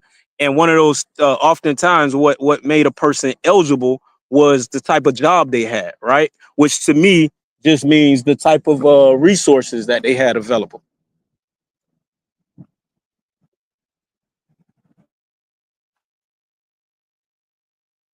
Yeah, so yeah, the passport bros and the passport grannies, I feel like they just on the same, they're living in the same realm. Is in the dark life of prostitution and somebody else's come up. Like it's somebody else's somebody's way for upward mobility. I don't know if it should be seen as wrong or right, but it is there, and I feel like it's similar. I mean, Yeah, exploitation is wrong for sure. I don't think You it's know, wrong. It's a part of human society, and it's never going to end. It will never will end because at the end of the day, as long if I got five apple trees and you only got one pear tree, and you say and you need me to give you a favor or whatever, you know what I'm saying, you're gonna always have inequity necessary because either I'm taller than you, or you shorter than me, I'm smarter than you, you faster than me, I'm strong. It's always gonna be something that somebody don't got that you got. So at that point in time, what you really gonna do? Regulate everybody because we ain't all the same? Come on, at this point, y'all acting childish, man. Childish thought patterns. But after that, I'm gonna go ahead and bounce though. Hey, have a good day, Diamonds. All right, for sure. All right, guys. Links in the chat room if you want to call in. That's what I'm saying. FBA Yellowline. Just the other day, you was cussing out all the non-FBA women. hey, Donis, I ain't hear your. You know, I know I'm late to the game, man. What's your thought on it? Nah, just in general. I think it's hypocritical. That, for them to criticize the passport bros or the but they give the passport grannies a pass. Oh, okay, yeah. I mean, I would agree. I would agree. I think it's all fair game, if you ask me. I mean, as long as again it's legal, nobody's getting hurt, it's consensual, it's adult. Hey, okay, so FBA Yellowline, thank you for the 499 holla. Mind y'all business, my baby Frenchie, aka Young Lioness, is in the chat. Let's put the trolling on pause, please, and thank you. FBA Yellowline is a funny cat, man. Okay, FBA Yellowline, we apologize, man. I'm sorry. All right. Go ahead, Theo. No, I was just making a point. Like, I agree with you. It's hypocritical if you criticize one and not the other, because it's all the same, right? We live in a. It's just boiled down to just like people travel for jobs, right? If you can't find the job you need here, and you the type of person, you ambitious, you gonna go out and travel to go get a job. You might go travel to start a business. Why not travel for relationships? Why not increase your chances of success by going elsewhere? Why count on luck? Why count on the luck that the place that you were born or the place that you're at is the place that you're gonna meet somebody that you are gonna have a successful relationship with? Though I know this conversation doesn't stem from successful relationships. It's about probably the idea that people are leveraging their power of resource by being from the West with going to Africa, countries where the economic situation is less favorable and they have more power. And with that, sometimes there comes some overdoing it, I guess. But if it's just about going out to try to find, like some of these guys, they just feel like they can find a better chance of finding their mate in these other countries. A lot of times because of the idea of conservative values and things like that. Yeah, yeah, true. Well, guys, if nobody else is calling in, we'll go ahead and start closing out. Al Green, anything else you want to share? Yeah, these women and these young men, they leverage their youth and their physical attributes to their benefit as well. So it's always, you know, it's a trade, right? Yeah, definitely. It's It, an operation that they got going on, and it helps their country, and they promote it. Gambia isn't turning their back on their tourism. They're saying this is a part of what we do. And when you look up Gambia, they show you about the grannies, but it's not. I don't know. I heard Kiki come up here and talk about how black women. I never seen it. I never heard of it ever in my life. I always seen like the old white ladies. Nah, bro. Packs. The pastor, the sisters are doing it too. Yeah, it may be possible, but like I said, I never seen it, never heard of it until today. But yeah. Man, you can't blame these women either, though. You know. Hey, listen. As long as it's consensual, I ain't got no problem. As long as it's consensual, I ain't got no problem with it. But everyone, thank you so much for joining. Like, share, subscribe. Until next time, family. Dynasty Mirror Search for Huru. Peace. Peace.